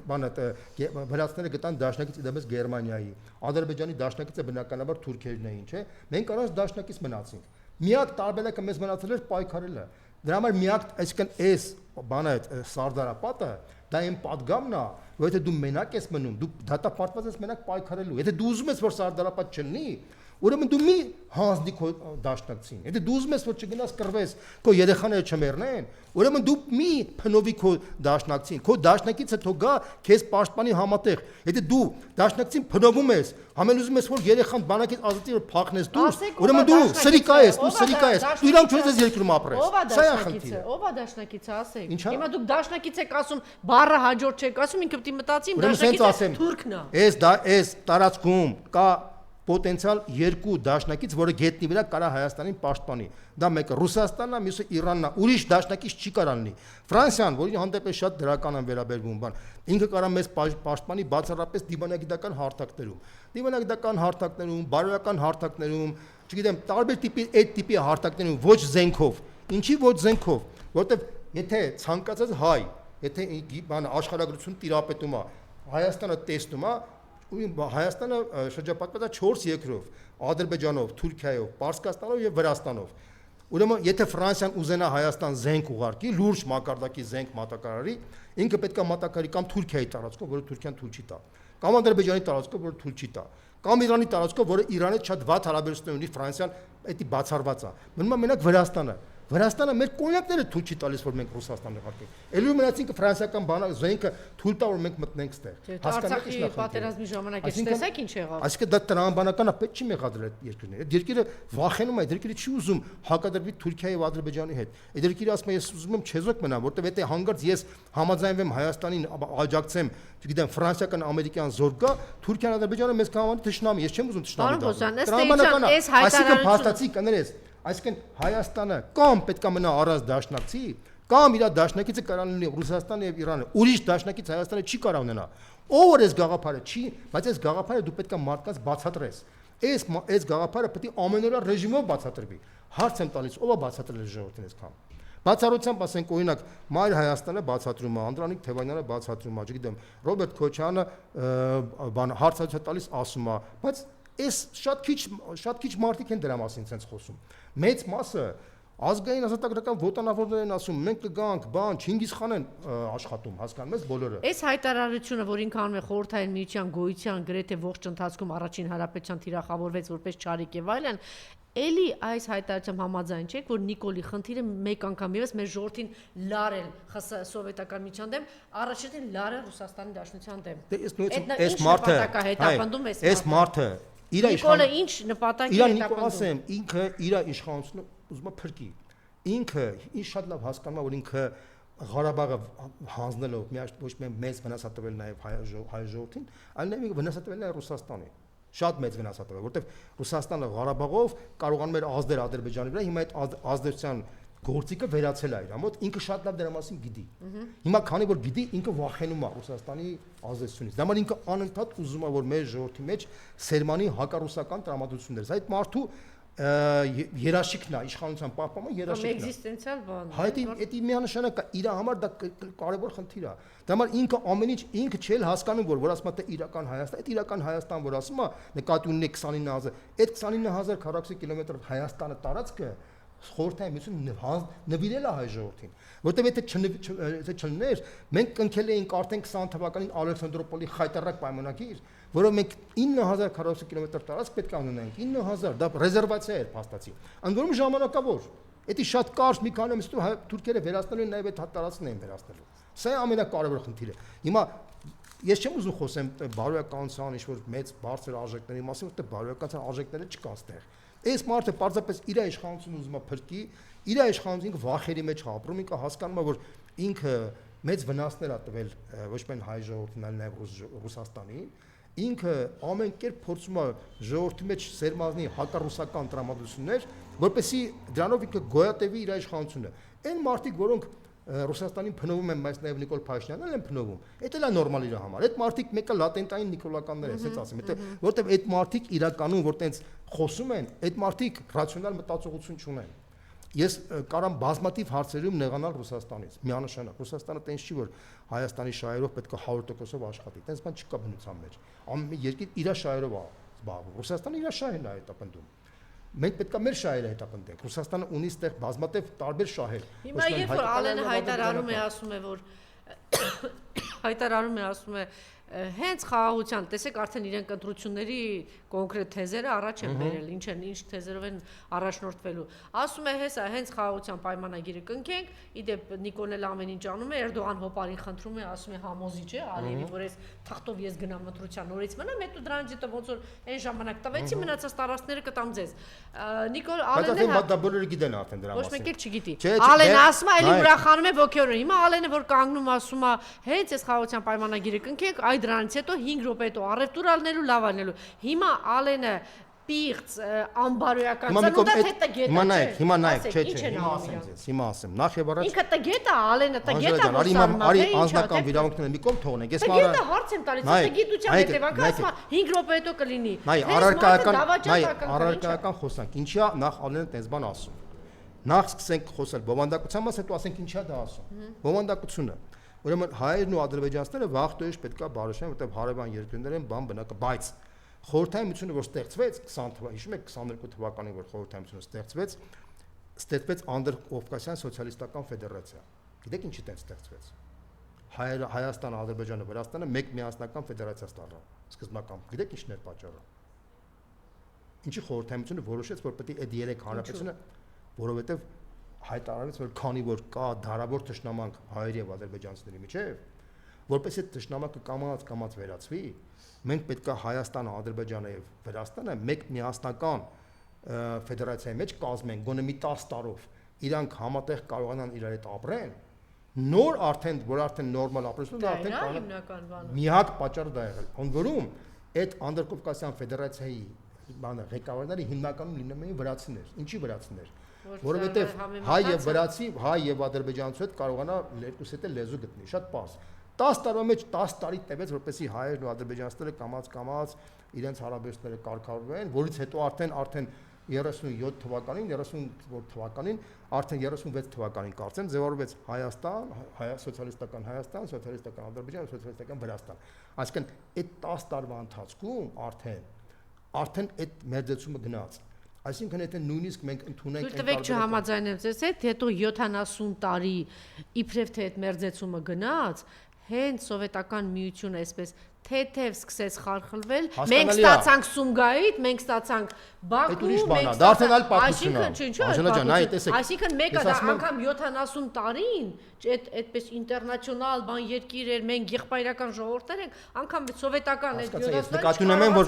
նկատում եմ որ մինչև Սա գիտություն, որ իրանց թվում է, այստեղ հիմարին թվում է թե 5 րոպե հետո առևտուր են կանելու ադրբեջանցիների հետ։ Անժելա ջան, ես ասում եմ հետեւյալ տարբերակը, որ մինչև Սումգայիթը նույնիսկ այդ բանով 10 տարի պետք էր որ այդ մերձեցումը գնար։ Հիմա եթե նույնիսկ վաղը պատկերացնենք հիպոթետիկ պատկերացնենք։ Դա գետ է, էլի, հիմա տղա ջան, դու ավարտած դա գետ ես։ Հիմա բացատրեմ թե ինչա դա ասում։ Տեսեք ուշադրություն դարձրեք հետեւյալին։ Ալիևը արդեն բերում է նոր նախապայման։ Հա, ժողովուրդ ադրբեջանցիների պետք է վերադառնա։ Ուշադրություն դարձրեք հետեւյալի վրա։ Ադրբեջանը ինչ է ասում Ալիևը։ Ալիևը չի ասում որ ես տարածքային պահանջ ունեմ Հայաստանի նկատմամբ։ Ինքը ասում է ադրբեջանցիները պետք է վերադառնան Հայաստան։ Հետո վերջում ինքը հայտարարում է որ այս Հայաստանը մեծ հաշվով ինքը արևմտյան Ադրբեջանա դառնալու։ Հիմա նայեք Ալեն Սիմոնյանը չի ասում որ մենք Նիկոլ Փաշինյանը հայտարարում է մենք թույլ չենք տա որ Հայաստանը լինի արևմտյան Ադրբեջան, չէ՞։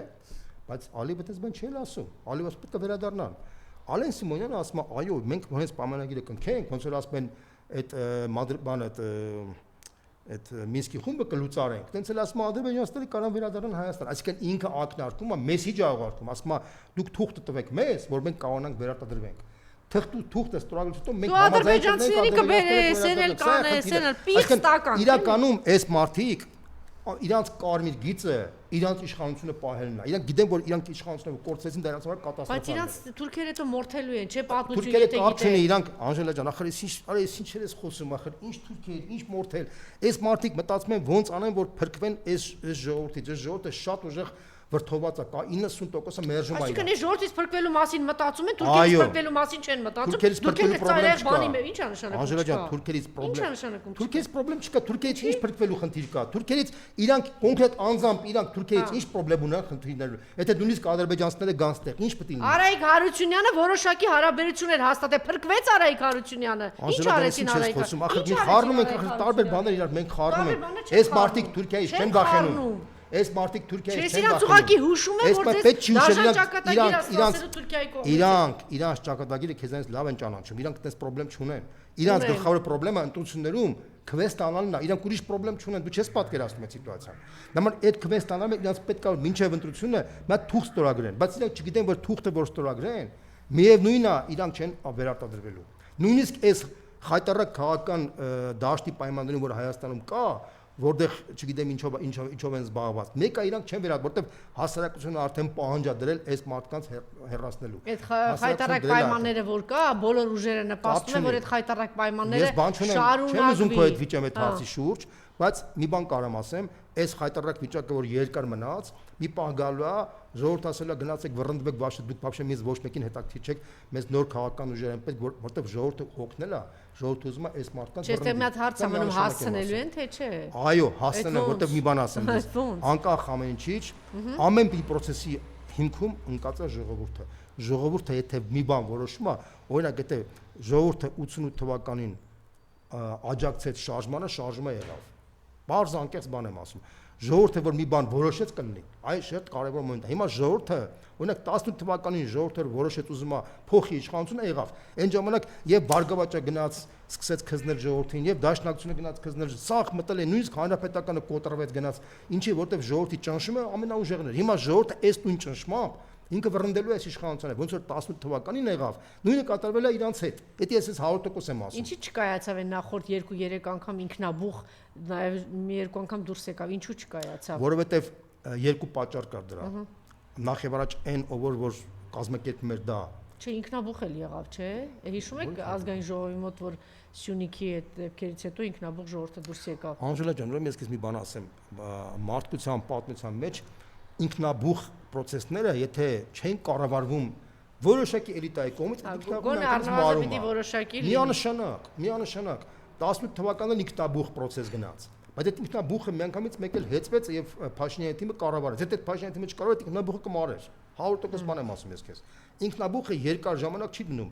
Ցանկացած շարժում պահանջում է նոր էլիտա, որ պետք է կառավարի։ Տվյալ պահին։ Հիմա այս իշխանությունը շատ լավ գիտի, շատ լավ։ Ինքը առաջնորդին վախենում է սեփական ժողովրդից։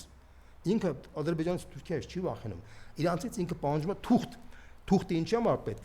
Թուղթը պետք է նրա համար, որպեսզի թղթով ինքը երաշխիք ստանա ժողովրդից։ Լավ, մի ուրիշ հարցամ ձեր կարծիքը հետաքրքիր է։ Տեսեք, ինքը շատ լավ հասկանում է, որ դուք հիմա շատ ճիշտ գծի վրա եք, որ սոցիալական հարցերը ինչքան կարևոր է, որտեղ մարդը հացի խնդիր ունի, ապրելու խնդիր ունի, ինչը անտեսվում է մեր ընդդիմության կողմից, ասեն սոցիալական խնդիրը չենք, ասեմ քեզ։ Չէ, տենց սխալ է տենց ձևակերպել, որ մենակ սոցիալական, հա։ Իմաստեմ ասում։ Շատերն ասեն, որ Նիկոլը նաև շատ լավ ճանաչում է ժողովրդին, գիտի ինչու կարող է ժողովրդին անել այդ բառերով, չէ, ինքը եկավ թալան, չգիտե մեզ։ Հիմա ինքը խթանում է, որ այս միլիարդերները, այս օլիգարխները ոչ միայն առաջին պլանում են, այս լկտիությունը բերեմ, բայց ինքը չի հասկանում, որ ժողովրդի մեջ սա կարող է, չգիտեմ ինչ հասկանում է, հիմա քանի որ ինքը հասկանում է, ինքը քանի որ հասկացել է, որ ժողովրդին չի կարող։ Մարդը կանգնել է Ղարաբաղ Բարաբասին մա միլիարդներով, սենց բան։ Հիմա քանի որ ինքը հասկացել է, որ ինքը չի կարա, ինքը փորձում է այդ միլիարդները հիմա ծախսի ժողովրդին գնելու համար։ Ոնց։ Ասեմ, ինքը օրինակ ինչ արեց Գյումրիում։ Գյումրիում իրականում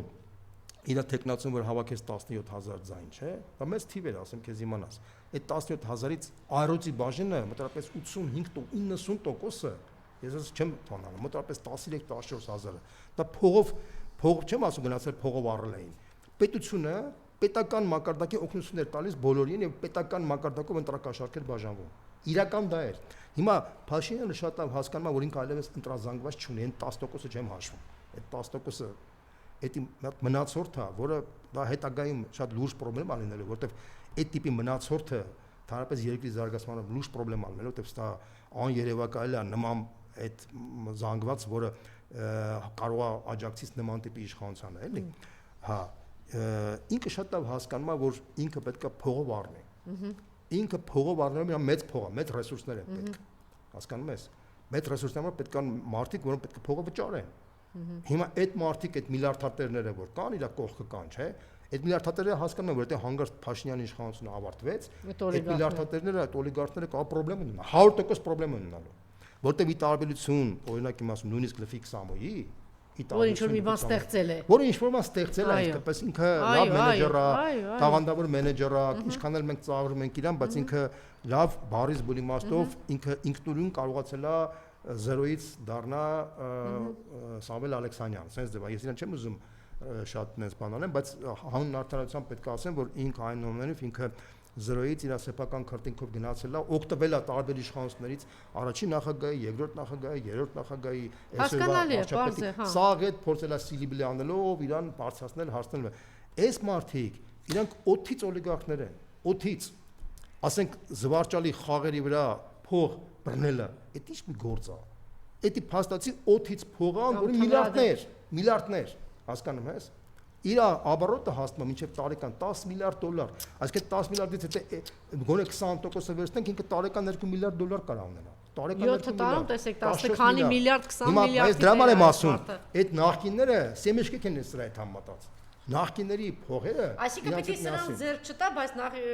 այդպես մտածելով կարող է շատ բան վիճակի մեջ այլ ձեր չտա, որպեսզի հետո այդ գումարներով ժողովրդին գնի եւ ընտրություն կազմակերպի, բայց ինքը արդյոք գումարի խնդիր ունի։ Թուրքիան, եթե Ադրբեջանը այսպես առանց մի փամփուշտի ամբողջ երկիրը պիտի գրավի, հիմա իր համար ի՞նչ է մի միլիարդ ընտրություններ այստեղ կազմակերպի կամ Թուրքիան տա։ Սենց ասեմ, ես առարկայական եմ խոսում, հիմա կոնկրետ ինքը ձեր գիտակ ունի 3 օլիգարխ, էսի քանի օլիգարխ, այդ օլիգարխները պետք է պաշտպանի, ինքը բացատրել է, որ ես չնեմ, դուք չեք։ Բայց ինքը տեսել է, որ մի բանը թարս աճում ինչ ա լինում, ինքը մի անգամ տեսավ այդ ժողովուրդը դուրս եկավ, բա որ տենց իրա դեմ դուրս գա։ Այդ չի հասկանում ինքը։ Բայց մի հատ հարց տամ, որ մի դիկտատորն է կանխատեսում մինչև վերջ։ Բոլոր դիկտատորները մտածում են մի բան, բայց կյանքը լրիվ ուրիշ բան է դառնում, չէ՞։ Բոլորը մտածում են, չէ՞, նախկինել էր, չէ՞, մտածում որ սա հաղթել եմ, սա ինկրել եմ, սա ջարդել եմ, բան եմ արել, մեկ էլ հոպ բանանի կլեպի վրա պլստած 2018 թվականին, չէ՞։ Հիմա նույնը սա է լինելու, ոչ մի տարբերություն, պարզապես սա շատ ավելի ցավոտ է լինելու, որտեղ նրա գոնե ինքը անվտանգության խնդիրներ չէր սարքել ժողովրդի համար։ Այն ժամանակ կար Ղարաբաղ բան, բայց դավաճանական ճշնամի ուժեր են եւ ունեն Թուրքիայի եւ Ադրբեջանի ներկայացուցիչները Հայաստանում։ Այդ եմ ասում, սրա պարագայում շատ ավելի ցավոտ անելը, որտեղ ինքը շատ լավ հասկանում է, դրա համար իրանք պատրաստ են բոլոր պայմանները կատարեն մենակ Ալիևը թուղթը ստորագրի։ Ալիևն էլ ինչ անելու է, իմ խոսքերը հիշի։ Մինչև ընտրությունների վերջին փուլը չի ստորագրի։ Չէ, մինչև վերջին փուլում ինքը այնքան մաքսիմալ զիջում է կորզի Իրանից, այսինքն Ալեն Սիմոնյանը կհայտարարի, որ ադրբեջանցիները պետք է գան, ասենք մի հատ կորզի, մի հատ պետք է Զանգեզուրի միջանցքը կտանք, այնքան բան են փոկելու, չես պատկերացնում։ Վերջում էլ իրանք գալու են մի հատ թուղթ են ստորագրելու Ժնևում կամ չգիտեմ, կամ Ստամբուլում օրինակ եմ ասում։ Մի հատ թուղթ են ստորագրելու, թուղթի կտոր, որպեսզի թղթի կտորը ինքը վերցնի, ոնց որ այդ հիշում ես 21 թվականին Չագուջը վերցել էր, ասում էր թե ես էսա բանը։ Թղթի կտորը ասա ժողովուրդ կերեք, ժողովրդան բերել եմ, այս խաղաղություն եմ բերել։ Էսա ու աշխատելու է։ Չի աշխատելու արդեն, ասեմ ինչի։ Մի րոպե, որովհետև սենց ասեմ, ի տարբերություն նախկինի, մենք արդեն այլևս թույլ չենք տալու, որ մենք արդեն գիտենք թե ժողովուրդը ընդհանրապես ինչ պահանջներ ունի։ Ժողովուրդը իսկապես հասկացել է, որ սա կեղծ խաղաղության, այս մարդու պարագայում խաղաղություն չի լինելու, որտեվ այս ժողովուրդը արդեն սաղ տեսել է այդ ամեն ինչը 7 տարվա մեջ։ Լավ, ուրիշ հարց եմ տալիս։ Դուք կպատկեր հիմա այս պատկերը տեսնելուց։ Ալեն այդպիսի այլանդակ հայտարարություններ արեց գերիների հետ կապված։ Այսպիսի հայտարարություն անը, որ թուրքերի հետ, ադրբեջանցիների հետ սա կլինենք, այս ամբողջ տարածքները տալիս են, ցեղասպանության մերժում, հրաժարում, չգիտեմ, էլի տարածքների հանձնել եւ այլն։ Եթե մենք միասին նստած խոսենք, ես ձեզ վստահեցնում եմ, ասենք մի 10 տարի առաջ, այս բոմժերը 7 տարի արդեն իշխանության դուք կասեք, «Էս ինչ ես խոսում Անժելա, ոնց կարող է ժողովուրդը վեր կկենա իրանց չգիտեմ ինչ կանի»։ Արդյոք մեր ժողովրդի իմունային համակարգը իրենք այնպես չեն իջեցրել, այնպես չեն նվաստացել, որ հիմա այս թափթփուկ այսպիսի հայտարարություն անում, հանգիստ խղճով քայլում է գնում է։ Նայեք, ես քեզ հարցին sense հասկացա։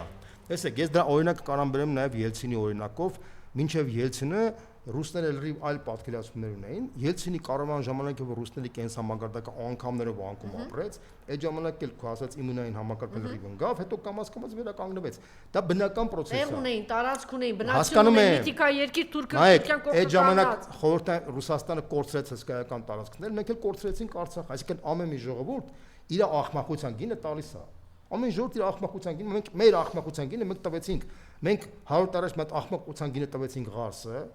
տվեցինք 60,000 քառակուսի կիլոմետր, ցածանք 30,000, 29,000։ Այդ մեր ախմախության գիններ։ Ամեն 100 տարի մենք մեր ախմախություն անում ենք մենք։ Այս տարվա այս ժամանակների ախմախության գինը եղավ Արցախը։ Մենք այդ Արցախի գինը տվել ենք արդեն, Անժելա ջան։ Մենք էլ տեղ չունենք տալու։ Էսա խնդիրը։ Մենք էլ տեղ չունենք։ Հիմա դրա համար արդեն հետ կապված Ռուսաստանի պաշտպանության նախարարը երեք ճանաչել հայտարարություն։ Հիմա նայեք, կապ չունի, հիմա ինչ ուզում ես ասա։ Ի վերջո քանի կա կենթանի դեռ մեր դաշնակիցները կան, իրանք սպասում են, հանգիստ իրանք գիտեն թե ինչ, իրանք սպասում են, իրանք ակնարկում են եւ Թուրքիան եւ Ադրբեջանին, որ ավելորդ բաներ արեցիք, մենք պատասխանը կստանանք։ Իրանք սպասում են, որ իրանք այս իշխանությունը արդեն ոչ մի սպասում չունեն։ Այս իշխանությունը սպառել է արդեն։ Այս իշխանությունը շատ լավ գիտի, որ բանը այդ Մոսկվայից դեմ նիվերիտ, ասենց ասեմ, ինքը լավ գիտի դրա մասին, էլի։ Իրանք այնտեղ կա Վազրաշինը Բնակ Շանթ Հարությունյանն նման մարդիկ ասում են, ինչով Շանթ Հարությունյանն նման, ասենք, մեկը խոսել էր, ասում են իրանցից, ես էլ մեջ բերում եմ անում, համաձայն եմ, ռուսները որ ուզենան 5 րոպե հետո կհեռացնեն։ Ես գիտես ինչ նախնդիրը, Անժելա ջան, չեմ ուզում։ Ես ինչ եմ այդ բան ասում, ես չեմ ուզում դա վիրա։ Չէ, լավ, այդ անձը չի ասել, այսպես կա չէ թեզը, որ ռուսները հենց ուզենան 5 րոպե հետո Նիկոլի դրա մասին ամենալավ ասել է Հովհաննես Քաջազնունին։ Ինքը շատ լավ ձևակերպներ է տվել հայ ժողովրդի եւ հայ մարդու մտածողության մասին։ Հայ մարդը դա Դեյնիկ Դեմիրճյանն է գրել հայ մասին, բայց ամենալավը, ամենադիպուկը, ասենք, չգիտեմ, Գարեգին Նժդեյնն է բաց նամակ հայ մտածողականին։ Դե ինքը խորենացին էլ ամեն ինչ ասել է, բան չի բայց Քաջազնունի խոսքերը շատ լավն է։ Հայ մարդը իր մտածողությամբ, ինքը ինքնուրույն մտածողություն չունեցող անձնավորություն է։ Ինքը երեխայի պես ուզում է որ ռուսը գա Իրան օրորոցի նման պաշտպանի, կամ էլ ռուսը որ տեսնում է որ օրորոցի նման չի պաշտպան, սկսում է Իրան վիրավորել, փնովել, հետո տեսնում է թուրքերը շատ են ծեծում։ Նորից վազում է ռուսներին էլի ասում է, չէ, արի սոտկի պաշտպանի, այսինքն այս հայ մարդը ինքը չմշակված երևույթ է։ Հայ մարդուն չեն մշակի որպես պետական ստեղծումը։ Դա համար ես դրա համար եմ ասում, 30 տարվա մեջ ցավոք սրտի մենք չունեցանք իշխանություն, որ հայ մարդուց սարքի քաղաքացի, որ ինքը կարողանա պետականաստեղծ մտածողություն ունենա։ Ինքը պետական մտածողություն չունի։ Դրա համար որ հիմա մենք զարմանում ենք ինչի է ժողովուրդը, ասենք ինչա։ Կներես այդ ժողովուրդը 18 թվականից հետո չի եղել։ Այս ժողովուրդը Նիկոլը չի ստեղծել այս ժողովրդին։ Այս ժողովուրդը եղել է էսենց եղել արդեն մինչև Նիկոլը 30 տարի անկախ Հայաստանում եղել է։ Եթե մենք մի շուտ մտածում ենք ջղայնանում ենք ինչի է, ապա այդ խնդիրները հարցերը պետք է տանք այն մարդկանց, ովքեր նախկինում եղել են, որտեղ այս ժողովուրդը ձևավորումը մտածողությունը այդ ժամանակ է ձևավորվել։ Էսի դա ողբերգական ձև է, նույնց եմ ասում, սենց մտածողություն դա ողբերգություն է։ Ավելին կարամ ասեմ, այս մտածողությամբ այս ժողովուրդը ապագա չի կարող ունենալ այս տարածաշրջանում։ 100% եմ ասում։ Միլիոն տոկոս եմ ասում, այս ժողովուրդը այս մտածողությամբ ոնց է պատկերացնում, ասում եք ժողովուրդը կգա եւ դա չի։ Ասեմ, մի րոպե, մի տարբերություն կա։ Ասեմ, այս ժողովուրդը ինտուիտիվ հասկացել է, որ այս իշխանությունը իրան տանում է դեպի գերեզման։ Ինտուիտիվ հասկացել է։ Դուք այն գործիչներից եք, որ շրջում եք շրջաններով եւ տեսնում եք ինչ հակառուսական տրամադրություններ կա։ Նայեք այդ հակառուսական տրամադրությունները։ Այսինքն հակահայկականա, չէ՞, այս փուլում, այս իրավիճակում։ Այդ հակառուսական տրամադրությունների այռուցի բաժինը դա խռովության էլեմենտ է։ Ոչ թե հակառուսական տրամադրությունն ի սկզբանե։ Դա 10% է, 15% է տենց։ Մնացածի հակառուսական տրամադրությունը ինքը մարդիկ խռովել են, մարդիկ այդ քաջազունի խոսքերն եմ ասում։ Մարդը մտածել է, որ ռուս ժողովուրդը ի վերուս պետք է գա իր կյանքը բարելավի, իրան պետք է պաշտպանի, իր տունը պետք է սարքի, բայց որ չի սարքել, չի պաշտպանում, ուրեմն ինքը վատն է։ Հասկանում ես, այդ է իր մտածողությունը։ Բայց դա ոչ մի բան չի նշանակում, հենց որ պրակտիկ օրինակ հիմա գնանք հարցում անենք, դուք պատրաստ եք կողմ եք, որ Հայաստանը ԵԱՏՄ-ից դուրս գա։ 90%-ը դեմ է դրա։ 90%-ը։ Ես ասեմ դες իմանա, կամ դեմ եք, որ կողմ եք, որ բազաները դուրս բերեն, 90%-ը դեմ է։ Դու չես պատկերացնում։ Այս մարդը ինքը չմշակված մարդ է, չմշակված, ինքը նեղացած է Ռուսաստանից։ Բայց ինքը դեմա որ ԵԱՏՄ-ից դուրս գանք, չի ուզում որ ռուսական բազա, ինքը էլի ասում է, գիտես ինչ, իմ papan ինձ վատ է պահել, բայց papas հանգարց հերս չտանի։ Այս մտածողությունն է, դա ինքը երեխայի մտածողությունն է։ Բայց այդ երեխայի մտածողությունը ինքա մեղքը չի։ Ցանկացած ժողովրդի վերնախավն է սարքում։ Այդ անտեր վերնախավը չի սարքել։ Այդ վերնախավը 30 տարի վարչա բյուրոկրատական վերնախավ է եղել։ Էսի սենց ասենք ես սենց ես քո դու ինձ այսենց վերնակուբի պրապե վերնախավա ձևավորում մեր մոտ։ Էսա իրականությունը։ Մենք չխափենք մեզ իրար։ Հասկանում ես ինչ նախնդիրը։ Հիմա այս փուլում տեսնելով Նիկոլի եւ իր թիմի ինչ գործունեություն են ծավալում արդեն 1 ամիս, դուք պարզ է չէ որ Անայի ակտիվությունն էլ տեսել է պատրաստվում է ընտրությունների են գնում։ Իդեպ այդ իմ քայլը բարձվում է ու որտեղ որ իբրև թե կրթելուց ինչ անում, կրթում է։ Հա? Ոնց էր կոչում։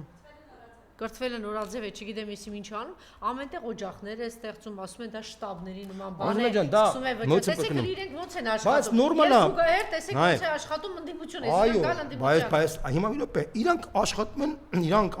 իրանց համար, դա ճիշտ է, նրանք որ աշխատում են։ Ես իրանց ինչ պետք է ասեմ, ասեմ ինչ եք աշխատում։ Չէ, ես հարցը ասում եմ արդեն ընդդիմությանը, այ հարցը ընդդիմությանը, այ հարցը ընդդիմու հարգելի ընդդիմություն։ Ինչով ես դու զբաղված այսօրվա դրությամբ, այդ հարցը դու։ Հիմա դու ինձ ով գալիս է ստեղ, ամենքին sense անկյունը կողքի ասեն ինչով եք զբաղված, ասեմ դες ոչինչով ես զբաղված չեմ, ասեմ ես քեզ օդի ասում եմ։ Ես թվում անդիմությունը այստեղ նորմալ գալիս է 3 հատ խիստ հարց եմ տալիս, մյուս օրը չեն գալիս։ Բայց դրա համար գիտեմ գիտես թե հարցեր է բարձրացելու։ Այո, բայց դրա համար այդ է իրականությունը, մեր մոտ այդ ցավոքսուտի մեր մոտ ընդդիմությունը ձևավորված չի։ Դրա համար էլ ասենք դու որ Հայաստան դաշինքից, հայ-ափական դաշնակ։ Նիկո նա երբ որ դու ընդդիմությունը ձևավորված չի։ Ինչ ես նեղանում իրանց։ Հարցեր ես բարձրացնում, արդեն որոշում է որ մեր դեմ չգիտեմ ինչա։ Տարական բան ասես գնացել ես ազգային ժողով, վերընկած ես։ Ինչի՞ չես գնում քո կռիվը տաս։ Ինչ ես վախենում Նիկոլից, ինչի՞ չես գնում Նիկոլին հարցած։ Եթե դու գնացել ես կնոպկա սեղմող падգամավոր եք, այդեղ Հայաստան դաշինքից մի 7 հոգի պատիվ ունեմ ամբողջությամբ կնոպկա սեղմող падգամավորներ են, ինչ են։ Ընդդիմությունը պետք է աշխատի սեփական ժողովրդի հետ։ Ինքը այլևս այդ մենակ հիմա տեսեք իշխանությունը աշխատում է նորմալ է ճիշտ տանում որ աշխատում տեսեք մի փոքր սկսեցի խորհրդարանում այս թալանի թեման բարձրացնել ակտիվություն եղավ այս իշխանությունը սկսեց խախտել քնեցի գնացի մոռացան արդեն փախան գնում կնոպկան սեղմում է փախնել այդ դալիճից փախնել դա կարևոր չի կարևորը ուրիշ բան է մեջ գիտես կարևորը պետք է պատրաստել այ կարևորը պետք է սեփական ժողովրդի հետ երկխոսան մեջ մտնել աշխատել ժողովրդի հետ կառույցներ սարքել ժողովրդի հետ որպեսզի այդ կառույցներով աշխատես եթե դու այդ բանը չես անում բայց օպշին գալիս է սկսում ես մեղադրել որ բան ասենք իշխանությունը Անում ես պարզ չի։ այդտեղից են ես բարձրացնում, այդ երկու հատ խալանի բան բարձրացեցին, վատեն, բայց հետո տես թողնում են ու գնաց, վсё, վերջացավ արդեն։ Գնացինք մեզ համար տեսնենք ինչ են անում, երկու հատ հարցազրույց են տալիս, իբրև թե աշխատեցին, Ես մի բան գիտեմ, հաստատ կարամ ասեմ, որ իսկապես մեր թեմաներն են որ կա, որ մենք չբարձրացնենք։ Հիմա մեր ժողովրդին մեղադրել պետք չի, արդեն մեր ժողովուրդը լրիվ հասունացած ժողովուրդ է։ Նույնիսկ, բայց ինքը հասունացել է ոչ թե այս ընդդիմության շնորհիվ, այս ժողովուրդը հասունացել է ինքնուրույն, ինքնուս հասկացել է, մտածել է։ Նիկոլի շնորհիվ նաև, այնքան բաներ անում։ Այո, իշխանությունը տեսել է ինքը կենթանի շփվելով իշխանությունը, տեսնելով իր սախ թե այն թեզերը, որ կյանքի չկոչվեցին, ինքը արդեն հետևություն անում, որ այս իշխանությունը արդեն իրան սպառել է։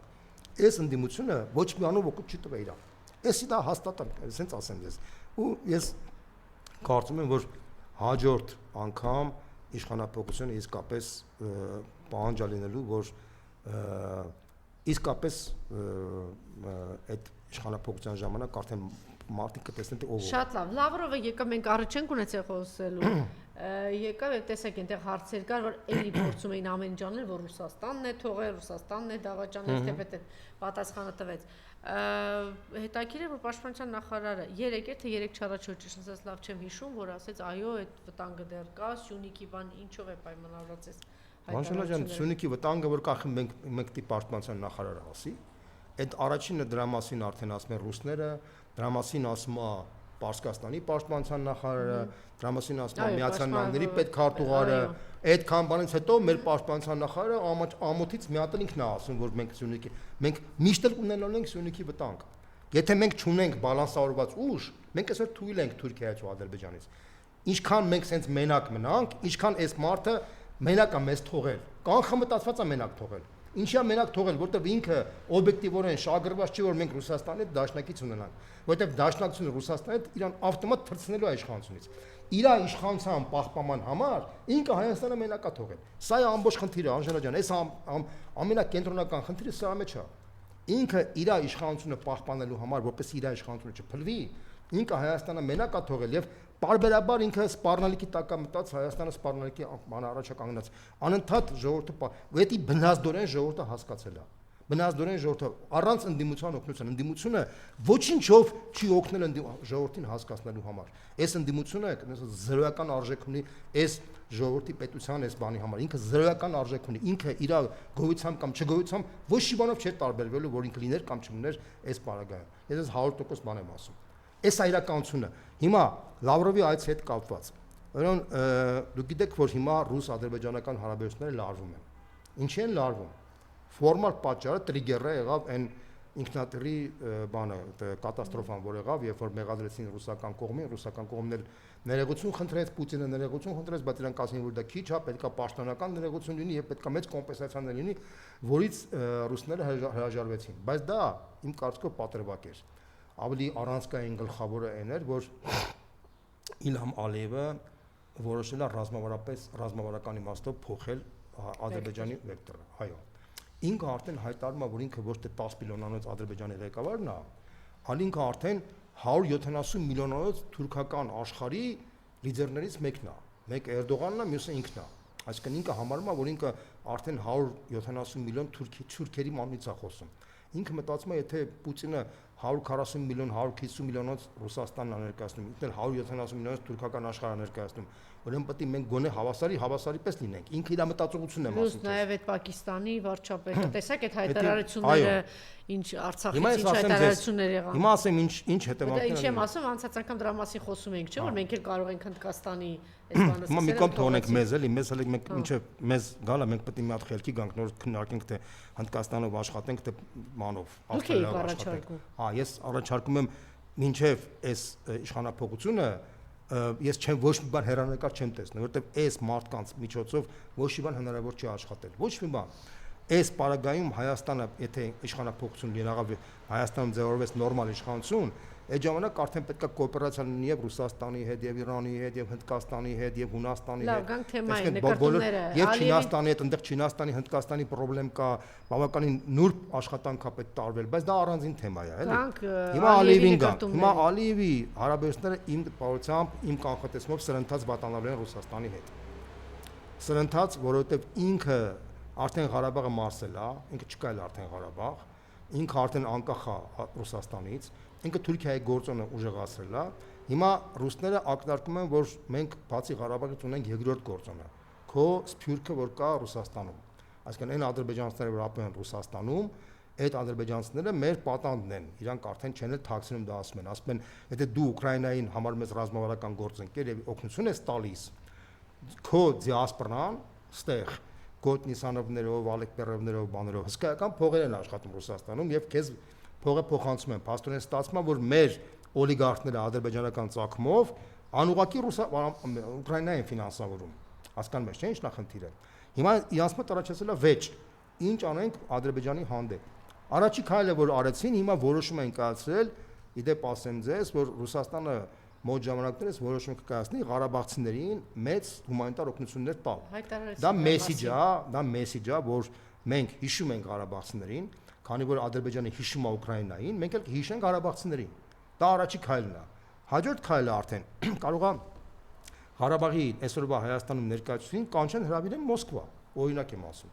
Մոսկվա հանդիպեն շուտ պաշտոնական այցով գնա բան եւ այլն։ Դա եթե շատ բարդանա հայ-ադրբեջանական հարաբերությունները։ Ես ինֆորմացիաներ եմ ասում, որ դու պատկերացրես թե ինչ կանխատեսումներ կան հայ-ադրբեջանական հարաբերություններում։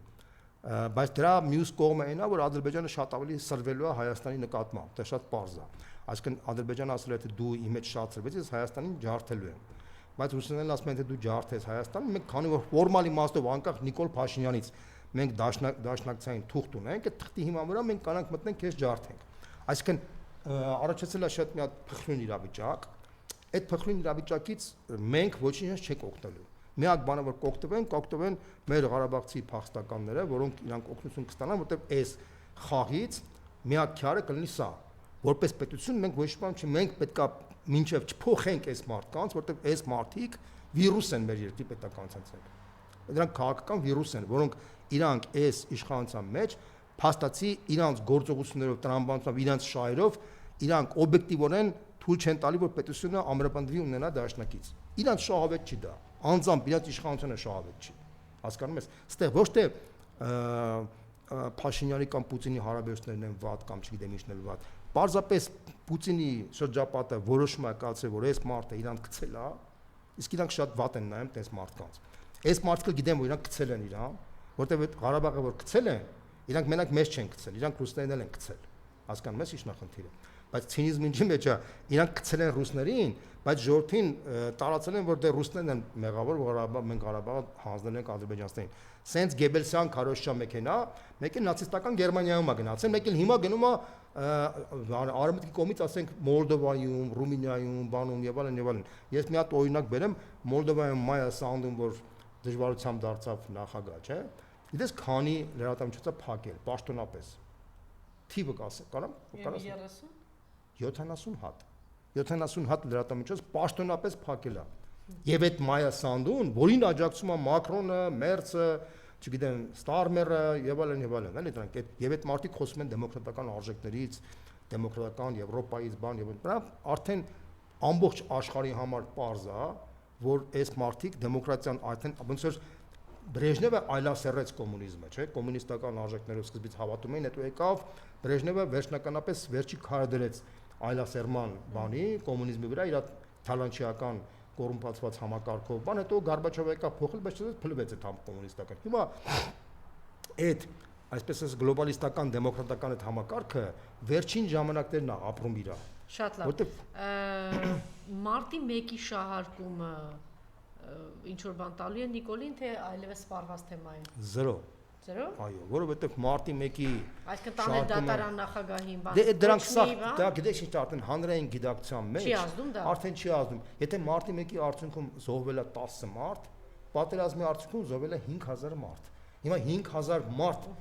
զոհած մարդը կարա մեղադրի մեկ ուրիշին, որ դու 10 որի պետք է իհարկե չի աշխատի։ Հաջորդը, արդեն հասարակական գիտակցության մեջ 1% անգամ դրա մասին չի բանում։ Նիկոլի եւ Աննայի օլիգարխների ֆոնին այլևս, որ հիմա բոլորը խոսում են իրենց թալանի մասին, թե ինչ ծավալի թալան է, ոնց են կործանում երկիրը, ինչ հարստություններ են իրենց օլիգարխները դիզել։ Աշխատում է այդ տեսարանները, բերեցինք սրանից, այսքան սրան տարանք, սրա միլիոնը բան։ Դա էլ աշխատել է թե ոչ։ Ժողովուրդը գիտի, որ այդ ամենը սա թատրոն է։ Թատրոն է, գիտի։ Սա ժողովուրդը գիտի, որ իրանք այս նախկին թալանչիների հետ արդեն սեպարատ համաձայնագրերի մեջ են մտել բոլորի հետ առանց նույն չնչին բացառությամբ, բոլորի հետ մի մասը թատրոնի համար ինչ-որ վիճաբանում են դատարանում, մեծ մասը տակից արդեն պայմանավորվել են, տակից իրանք են արդեն ներդրում անում, սա գիտեն դրա մասին։ Ու դայև բանում տեղերում արդեն դա երևում էլ է նաև։ Շատ լավ երևում է այդ ամենը, ժողովուրդը շատ լավ։ Փոքր երկիր ով է կառուցում, այս ինչն է կառուցում, այս ինչը ով է ներկրում, այս ինչ բանը սա է ներկրում, այս ինչա փոքր երկիր է, ցեմենտ ով է ծախում սա է, ցեմենտի բոլորը գիտեն դրա մասին, բոլորը գիտեն դրա մասին, բանձամոլիբդենի քանի տոկոսի են անում նովատանում սա է, ադա չնայած լուկտերը բացահայտել են անում, տեսնում եք։ Բացահայտել արդեն բան չէ։ Սենց ասեմ, ամեն ինչի մասին արդեն գիտեն։ Պարզապես մարդիկ կոտրված են, լավ կոտրված են, որտեղ սենց ասեմ, իրանք մեծ հույս ունեն, որ Հայաստանը իսկապես նոր թափ կստանար զարգացման 18 թվականից հետո, որտեղ մեծ հույս կար մարդ։ Մենք շփվում ենք մարդկանց հետ, մարդկանց մեծ մասը 18 թվականին ողջունել են, ասեմ քեզ իմանալ, մեծ մասը։ Իրանք հույս ունեն, որ երկիրը իսկապես այդ նախկին բարքերից կազատվի, բայց հիմա տեսել են, որ այդ նախկին բարքերը ոչ միայն չեն ազատվել, հələ բանն ավելի խորացել է, հələ մտել անվտանգության խնդիրը ավելացել։ Դա համար մարդիկ ասում են, այս վիճակի մեջ արդեն մարդու մոտ առաջացել է խորը ապաթիա բոլորի հանդեպ, այսպես վիճակ է առաջացել։ Բայց մարդիկ ուզում են իսկապես մի հատ թիմ, որը ազնիվ լինի, անկեղծ մի բան կա, ասենք ասում են, դե ինչ եք ուզում Ծառուկյանից, Սամվել Ալեքսանյանից, Գազարտի Կարեն Կարապետյանից, Գազարտի բանը ինչա, Վարդան Հարությունյանից, Հովիկ Աբրահամյանից, Գագիկ Բեգլարյանից, Թոխմախի Մհերից, հələ հիշեցրեք դրանց անունները։ Ասում են ինչ եք ուզում, այս մարդիկ հարստություն ունեին, պետք է տակից բանակցեին Նիկոլի հետ, քանի միլիոն տային մնացած գործերը։ Դա արդարացնում է։ Նայեք, ես սենց ասեմ ձեզ, ընդհանրապես ես երբեմն որ ասում են, դե այս մարդիկ հարստություն ունեն, բա պետք է գնային այդ իշխանությանը պայմանավորվեին, մի 10-20 միլիոն տային մնացածնել, համաշխարհային պատմության փորձը ցույց է տալիս, որ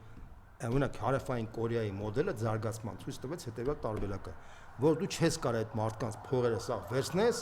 ու բաժանես ժողովրդին։ Այդ մոդելը չի աշխատում։ Դու հայտարարում ես, որ դու փողերը վերցնելու ես բաժանես ժողովրդին, նշանակում է դու փողերը վերցնես ու գրպան ես դնելու։ Դա միանշանակ այն ինչ որ հիմա կատարվել է։ Իրանք հիմա այդ փողերը վերցրել են, գրպանն են դրել։ Հիմա նայեք, ինչ պետք է արվեր։ Ինչ պիտի, չէ, ինչ պետք է արվեր պարզա, այն մարդկանց որ գնացել են դրան, ելք չունեին իրենց, ինձ շատ հաճախ ասեն ինչ ես ուզում, բա մարդիկ այսքան կարողություն ունեին, պետք է ձևը գտնեին, ասենք Երմինե Նաղդալյանը ինչ պետք է աներ, պետք է ձևը գտներ ինչ որ բան։ Ամեն մեկը փորձում է ինչ որ ճանապարհ գտնի, որ իր եղածի կեսը Գագիկ Խաչատրյանը ինչ պետք է աներ։ Տակից պայմանավորել այսքան միլիոն տար մնացածը որ կարողանար պահել։ Իսկապես չունեին ուրիշ։ Բայց ինչ պետք է անեին, մարդիկ հարստացել էին, պետական բանը, ասենք Ջերմուկի Արսենյանը, բապտի գնալ պայմանավորել, հետո թաղամասակառուցում, գրողիցոցը թե ջանդամ բանել Ջերմուկը չի հանձնում։ Ինչ անենք։ Անժելա ջան, դրանց մոտ այդ մարդկանց մոտ հայինիք հասկացողությունը 10-րդ տեղում է գտնում, ինչ ես խոսում։ Ինչ ես խոսում։ Նույնիսկ եմ դու հիշի բանի մասին, հայինիքի մասին,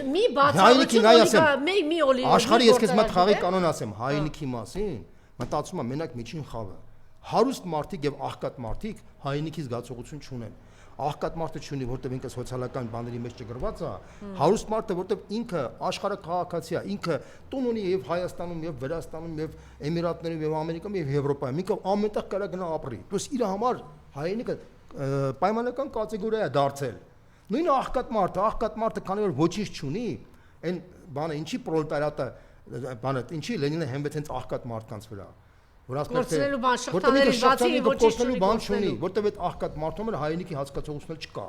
Միջին խավն է, որ ունենում է հայինիքի զգացողություն, որտեղ ինքը ունի տեղում ապրող սեփականություն։ Վերաբերվենք այդ բոլորին, Բեգլարյանին, Մեղամտաբար իմաստ, որն ասենք դες մարդիկ ինչ պետք է անեն, դրանց եղածը պահին գնացին Նիկոլի հետ, Անայի հետ գնացին, Անային մուծեցին։ Նայ, վերաբերվես։ Այդ իրականությունն է, այդ մարդիկ պարզապես իրանք իրանց կյանքով, իրանք ոնց որ տենց ապրել են, իրանք տենց էլ ապրել են, իրանք միշտ տենց են եղել։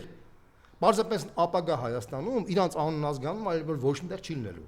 Իրանք կարող է իրանց բանը երեխեքը իրանց բարեկամները, ծնողները բիզնեսի մեջ մտնեն, դա նորմալ է, թող աշխատեն, իրանց փողը որ աշխատի բիզնեսի մեջ, մենք Հայաստանը դրանց կշահի։ Բայց իրանք որպես անուն ազգանունով մարդիկ իրանք արդեն հանրային դաշտում չեն լինելու, որտեղ իրանք բացասական իմաստով մարդիկ են ընկալվելու հայ մարդը արդեն իրանց բացասական որտեվ այդ մարդը ինչ արել փողը դիզելա հետո կելա երկիր ծախողի ծախելա բանալ այդ մարդը ասենք հա կարող է վաղը որ գնա գերեզման իրան իր բարեկամները գան բանան բայց ինքը հանրային կյանքում ինքը գոյություն չի ունենալու բայց կասեցին մնացած միլիոնները սպանեցին ես բան ասեմ օրինակ Անտոն Քոչինյանը օրինակ Կարեն Դեմերչյանը Յակոբ Զարոբյանը բանը ինչ են ասում Գրիգորի Հարությունյանը Խանջյանը իրանք միշտ ունենալու են իրաց տեղում ունենալու են ասեմ քեզ իմանաս վաղվա Հայաստանում ավելի մեծ տեղ են ունենալու որտեվ այսօրվա Հայաստանը իրաց լավ չի գնահատել որտեվ այսօրվա Հայաստանը ինքը օրվա կուրսի Հայաստան է եղել ցավոք սրտի մենք իրական պետականություն չենք տեսել մենք իրական պետականությունը կտեսնենք այս մարդկանց վռնդելուց հետո երբ որ կգան բոլորովին նոր մարդիկ այդ նոր մարդիկ կգան եւ նոր մարդիկ կկերտեն այդ պետականությունը որտեվ մինչեւ դու չկերտես իսկական պետականություն բարիս բուն իմաստով ոգու պատմությունով քո բանով որպեսզի քո ժողովուրդը ճանաչի Տիգրան Մեծից սկսած բոլոր քո թագավորներին բացասական եւ դրական կերպարներին գործիչներին սխալներին եւ ճիշտ բաները մինչեւ չճանաչի դու չես կարող հիմա հաջորդ հարցը ուզում եմ հենց հատկապես ձեզ հետ քննարկել որովհետեւ ես գուցե երկրորդ, երրորդ գիտեմ, բայց 4-րդ, 5-րդ այդպիսի ողջամիտ մարդ չգիտեմ։ Դրա համար ուզում եմ ձեզ հետ քննարկել, գիտեմ, որ այս հարցում մենք նույն կարծիքը ունենք։ Տեսեք ինչ է կատարվում հիմա երկրորդ եւ երրորդ նախագահների թիմերում։ Իրար դեմ ինչ է տեղի ունենում։ Սա ինչ որ երրորդ ուժեր կան երկրորդ նախագահի կողմը, որ սնվում են, ասենք Խաչատուր Սուքիասյանից եւ Նիկոլից դրա համար են շահագրգիռ, հարցս միջև վերջ տամ, կամ կան շահագրգիռ մարդիկ, որ նստած էին ինչ որ բանտում դուրս են եկել, հիմա պետք է օրինակ այս հիշեցնեմ, էլի, ողջ է հիմա ապրում է Աղվան Հովսեփյանը, ես թույլ չի տա, որ ես սուտ խոսեմ, չնայած այսպես ընդամենը ժեստով ասեց, կարևոր է, ես ներողություն եմ խնդրում, այսպես անձնական զրույց եղել, բայց պարոն Հովսեփյան հարկ եմ համարում սա հանրայնացնել, կարծեմ մի անգամ եմ ասել, երբ որ Նիկոլ Փաշինյանը նստած էր, ես դե որպես խմբագիր աչուծախ ամեն ինչ անում էի ազատ արձակեք Նիկոլին եւ այլն, գիտեք որ պայքար կար Նիկոլի համար եւ մի օր ասեց էլի այդպես խոսում էինք դատախազեր ասեց Անժելա հանգիստ հիմա առաջիկայում դուրս կգա եւ խելոք անելու է այն ինչ որ իշխանությունները ասեն հիմա մարդիկ կային որ նստած են հենց որ դուրս եկան սկսեցին Ռոբերտ Քոչարյանի դեմ ինչ որ բան կասկած կա, գուցե իշխանությունը պատվերատվել դրա համար անում են եւ ասենք ինչ որ մեկն էլ կա փող է աշխատում եւ պիտի ճարպիկ Երևա եւ գնա Սերժ Սարգսյանին ասի տեսեք ես այ Ռոբերտ Քոչարյանին ոնց որ թե այդտեղ բաները մեսիջներ ա եկել Ռուսաստանից ինքնաթեկնածուն ես իրա դեմ եմ անում իմ գումարները ավելացրեք ես ուզում եմ հասկանալ այս ճարպիկ տղերքի խայծն է որ այս երկու թիմերին մտեցին սրա մեջ թե ավելի խորքային բան կա լավ ասենք ավելի խորքային կա ես բաց խոսել եմ դրա մասին որ 2008 թվականից հետո Սերժ Սարգսյանի թիմում կային մարդիկ որոնք հասկանում էին Ռոբերտ Քոչարյանը ուժեղ անհատականություն է ունի աջակցություն վաղը կարող է վերադառնալ ստեղծեց մի քանի լրատվամիջոց որ իրեն կոնկրետ փչացնում էին Ռոբերտ Քոչարյանի բաներն այս խնդիրն է որ գնացել է թե ուրիշ այս թեման պահանջում է բավականին անկեղծ խոսակցություն ես չգիտեմ ինչքանով է արժի այդ անկեղծ խոսակցությունը ստեղծ բանանել ոնց վերջ տակ ես ամեն ինչի հա ես հիմա սենց ձևակերպեմ իսկապես Ռոբերտ Քոչարյանի կառավարման 10 տարիները շատ հաջող էին բացասական շատ բաներ կային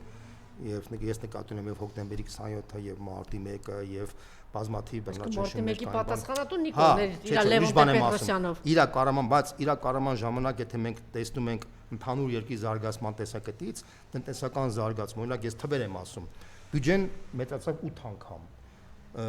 Համախառն ներքին արդյունքը հնա, այսինքն էկոնոմիկան մեծացավ 6 անգամ, 2 միլիարդից դարավ 11.6 համարյա 12 միլիարդ դոլար։ Կենսամակարդակը մարդկանց 5-ից 6 անգամ բարձրացավ։ Մարդկանց տաները 8-10,000 դոլար են, դառան 40-50,000 դոլար։ Տոմսի հետ էին փոխում տանում նստած դարձան մարդիկ ռեալ աշխատավարձներ ստացան։ 2000-3000 աշխատավարձները ստանում են արդեն 40-50,000 դրամ։ Թոշակ գոյություն չուներ սկսեցին թոշակ ստանալ։ Իրա կառավարման հետո արտաքին քաղաքականության մեջ կոմպլեմենտար քաղաքականության արդյունքում Հայաստանը համ Եվրոխորհրդի անդամ դարձավ, համ եվրոպական կառույցների մեջ էր մտնում։ Ամերիկայից ամենաշատ գումարն է եկել։ Ամերիկայից համ Լինսի հիմնադրամ, չգիտեմ, հազարամյակների հետ կապված, Ռուսաստանի հետ փայլուն հարաբերություններ։ Այսինքն իրա կառավարումը եղել է Հայաստանի այս 30 տարվա ամենահաջող տարին։ Դա միանշանակ դա, ասենք Տեր-Պետրոսյանի ժամանակ դրական է, որ մենք կարացանք հաջողություն արձանագրենք, հաղթանակ տարանք Ղարաբաղում, իր Քոչարյանի ժամանակ բոլոր կոմպլեքս մակարդակով հաջողություններ ունեցավ։ Եվ Բայց մի հատ մինուս կար։ Այդ մարդը շատ ունիկալ եւ զարմանալի ձևով այդ մարդը ասում էր, որ իմ կուսակցությունը իմ ժողովուրդն է, ինքը կուսակցություն չունեցավ։ Եվ ինքը ոչ թե փոխանակ դրանով ինքը մտածեր մտորումների մեջ թե ինչի կուսակցություն չունի, ինքը հպարտանում էր դրանով։ Որի արդյունքում այդ հաջողությունները մնացին անտեր։ 2008 թվականից երբ որ ինքը թողեց իշխանությունը, Բարգավաճ Հայաստանը չկարողացավ։ Տեսեք, Բարգավաճ Հայաստանը իր կուսակցությունը չէր։ Շատերին դες թվում էր, բայց ինքը իրականում անկեղծորեն ինքը համարում էր, որ այդ ինքը որ ինքը անում է, տենց մարդիկ պետքա կուսակցություն չունենան։ Չնայև համաշխարհային պատմության մեջ չկա տենց պրեցեդենտ, որ մարդը կուսակցություն չունենա։ Շարլ դե Գոլը կուսակցություն ունեցել է, Պուտինը կուսակցություն ունեցել է, Տրամպը կուսակցություն ունի։ Աշխարհում չկա տենց մարդ, որ կուսակցություն չունի։ Առանց կուսակցության դու չես կարող քո հաջողությունը, հետո գայում կապիտալիզմ դեպս պատմության համար։ Հիմա այդ մարդը, քանի որ ինքը այդքան դրականը անելով, ինքը մի հատ ключевой բացական բան, ինքը փաստացի չունեցավ կուսակցություն, հա, ու ինքը հանձնեց մեկ ուրիշ մարդու իշխանությունը, այդ մեկ ուրիշ մարդը տեսնելով այս դրական բալանսը, ինքը պետք է կամ ավելի լավ մակարդակի տաներ, չէ, կամ չգիտեմ, օբյեկտիվորեն պետք է խանդեր այս մարդուն։ Դա շատ հասկանալի եւ տրամաբանական բան է, որովհետեւ խանդելուց բացի պոտենցիալ, եթե դու հանգարց անհաջողություն ես բերում, կարող է պետք է պոտենցիալ այդ մարդու վերադարձի վտանգ լինի, չէ, իր համար։ Դրա համար այս մարդը, խոսքը երրորդ նախագահի մասին է, հենց 2008 թվականից հետո սկսեց պրոֆիլակտիկ մակարդակով այդ մարդուն սկսեց վարկաբեկել։ Շատ պարզ, ես նույնիսկ եմ ասում, քաղաք մարդկային իմաստով միգուցե հասկանալի է, չէ, հասկանալի չի մարդկային իմաստով, իրանք ընկերներ էին։ Չէ, մարդկային իմաստով իրանք ընկերներ էին, դա հասկանալի չի, բայց քաղաքական տրամաբանության մեջ, եթե դու փաստացի տես ինչ արեց, Սերժ Սարգսյանի ցավոք 10 տարվա մեջ իր բյուջեն 12 միլիարդ մնաց 10 միլիարդ հանձնեցին, բայց ավելացավ պարտքը 4.5 միլիարդ դոլարով։ Իր համախառն ներքին արդյունքը, բյուջեն, մեծ հաշվով ոչինչ չավելացավ։ То есть իր ժամանակ մենք ունեցանք փոքր բիզնեսի ոչնչացում 2008 թվականից հետո։ Իր ժամանակ ճիշտ է համաշխարհային ֆինանսական ճգնաժամ եղավ, բայց դրամը 25%-ով փաստորեն արժե զրկվեց։ Այն ժամանակ, երբ որ մենք անընդհատ ասում ենք, որ չի կարելի թողնել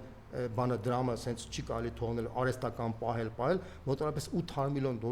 ծախսեցին որ արհեստական պահեցին, հետո վերջում մի օրվա մեջ մի քիչ մեջ 20%-ով Տիգրան Սարգսյանի հետ։ Հիմա ինչ եմ ուզում ասեմ, այդ ամեն ինչը սա իր վրա գումարվեց։ Փաստացի կարելի ասել որ Սերժ Սարգսյանի նախագահությունը անհաջող անցավ։ Ես sense ձևակերպեմ։ Բայց տենց չի, ասենք անհաջող անցավ, բայց ինքը այնուամենայնիվ արտաքին քաղաքականության մեջ կարողացավ Ղարաբաղյան բանակցությունները նորմալ պահել, անվտանգային համակարգեր չունեցավ, то есть տենց չի որ իր մոտ, այսինքն ինքը արտաքին քաղաքի ոլորտում այդ հարցերը պահեց, բայց նաև հայ-ռուսական հարաբերությունների մեջ էլ մենք հարված ստացանք։ Ինչու՞, որովհետև երբ որ 2009 թվականից սկսեց արևելյան գործընթացի քաղաքականությունը, դրան զուգորդվեց նաև հայ-թուրքական process-ը, այդ երկու process-ները իրար զուգորդվելով բանին երրորդ նախագահին թվաց որ եթե ինքը հիմա խորացնի արևմուտքի հետ հարաբերությունները,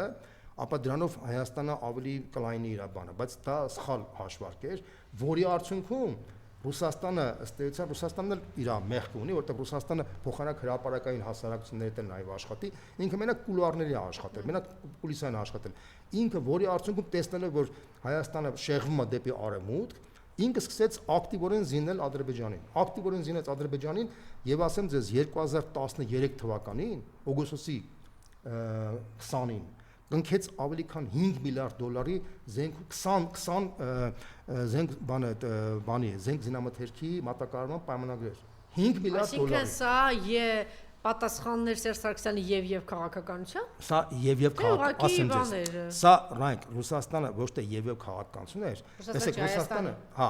այսեք Հայաստանը մինչև 2008 թվականը այ եղել է եւ քաղաքականություն ա վարել, բայց եւ-ը ի՞նչ է նշանակում։ Դու կարաս եւ ասես հիմա էլ է եւ քաղաքականություն։ Բայց եկեք ասենք որ մինչև այդ Ռուսաստանն էլ այդ քաղաքականությունը վարում, ասում էր ես հավատում էի։ Նայ, մի րոպե ասեմ ձեզ։ Ուրեմն եւ-ը դա լայն հասկացողություն է։ Եվ դա նշանակում է կենցաղային մակարդակով եւ Ռուսաստանի հետ լավ ունենք եւ Արևմուտքի հետ լավ ունենք, բայց Քոչարյանի ժամանակ ինքը ասում էր այդ եւ պետք է ասիմետրիկ բնույթ կրի, որտեվ Ռուսաստանը մեզ տալիս է անվտանգություն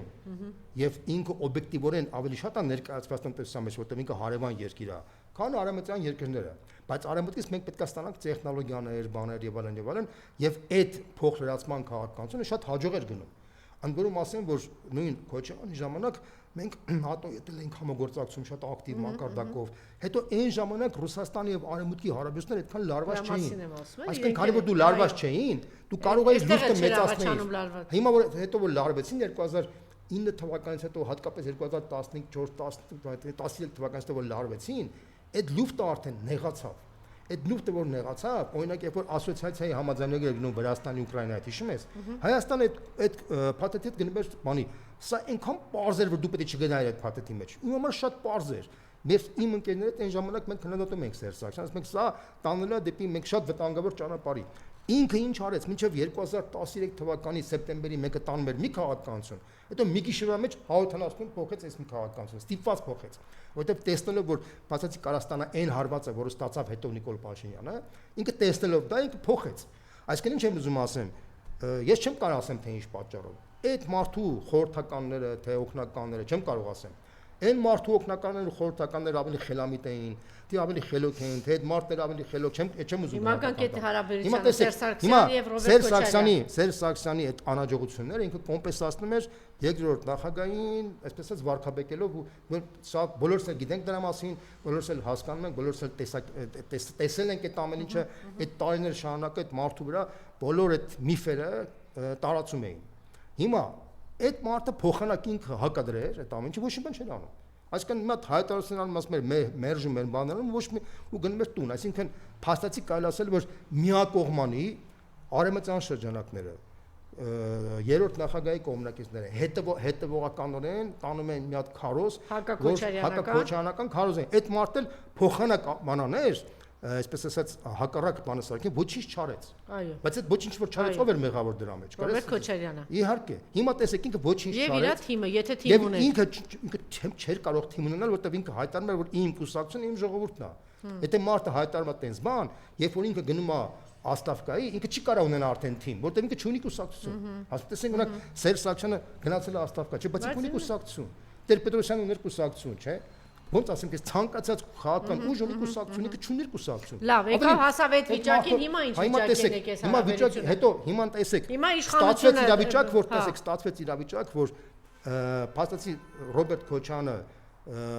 բանը միֆականացված մի հատ չարի բևեր էր ձևավորված եւ 2018 թվականից որ եկավ իշխանությունը համարեց որ իր գլխավոր այսպես ասած հակառակորդը Ռոբերտ Քոչյանն է իրան դատեցին իրան բանալեցին տեսեք Քայլարա Մերժի Սերժին կարգախոսով եկավ իշխանությունը բայց նստեց Քոչարյանը եւ տրամաբաններ Քոչյանի շրջապատի մոտ առաջացավ կասկած նախ եւ առաջ ինչի դու հանձնեցիր այդ մարդուն իշխանություն դու կարայր հանձնեիր Կարեն Կարապետյանին, կարայր հանձնեիր, չգիտեմ, Գագիկ Ծառուկյանին։ Ես հանձնել եմ Թույլիկեր չպահեց։ Ինքը չի հանձնել, սրտից խոսակցությունա, որտեղ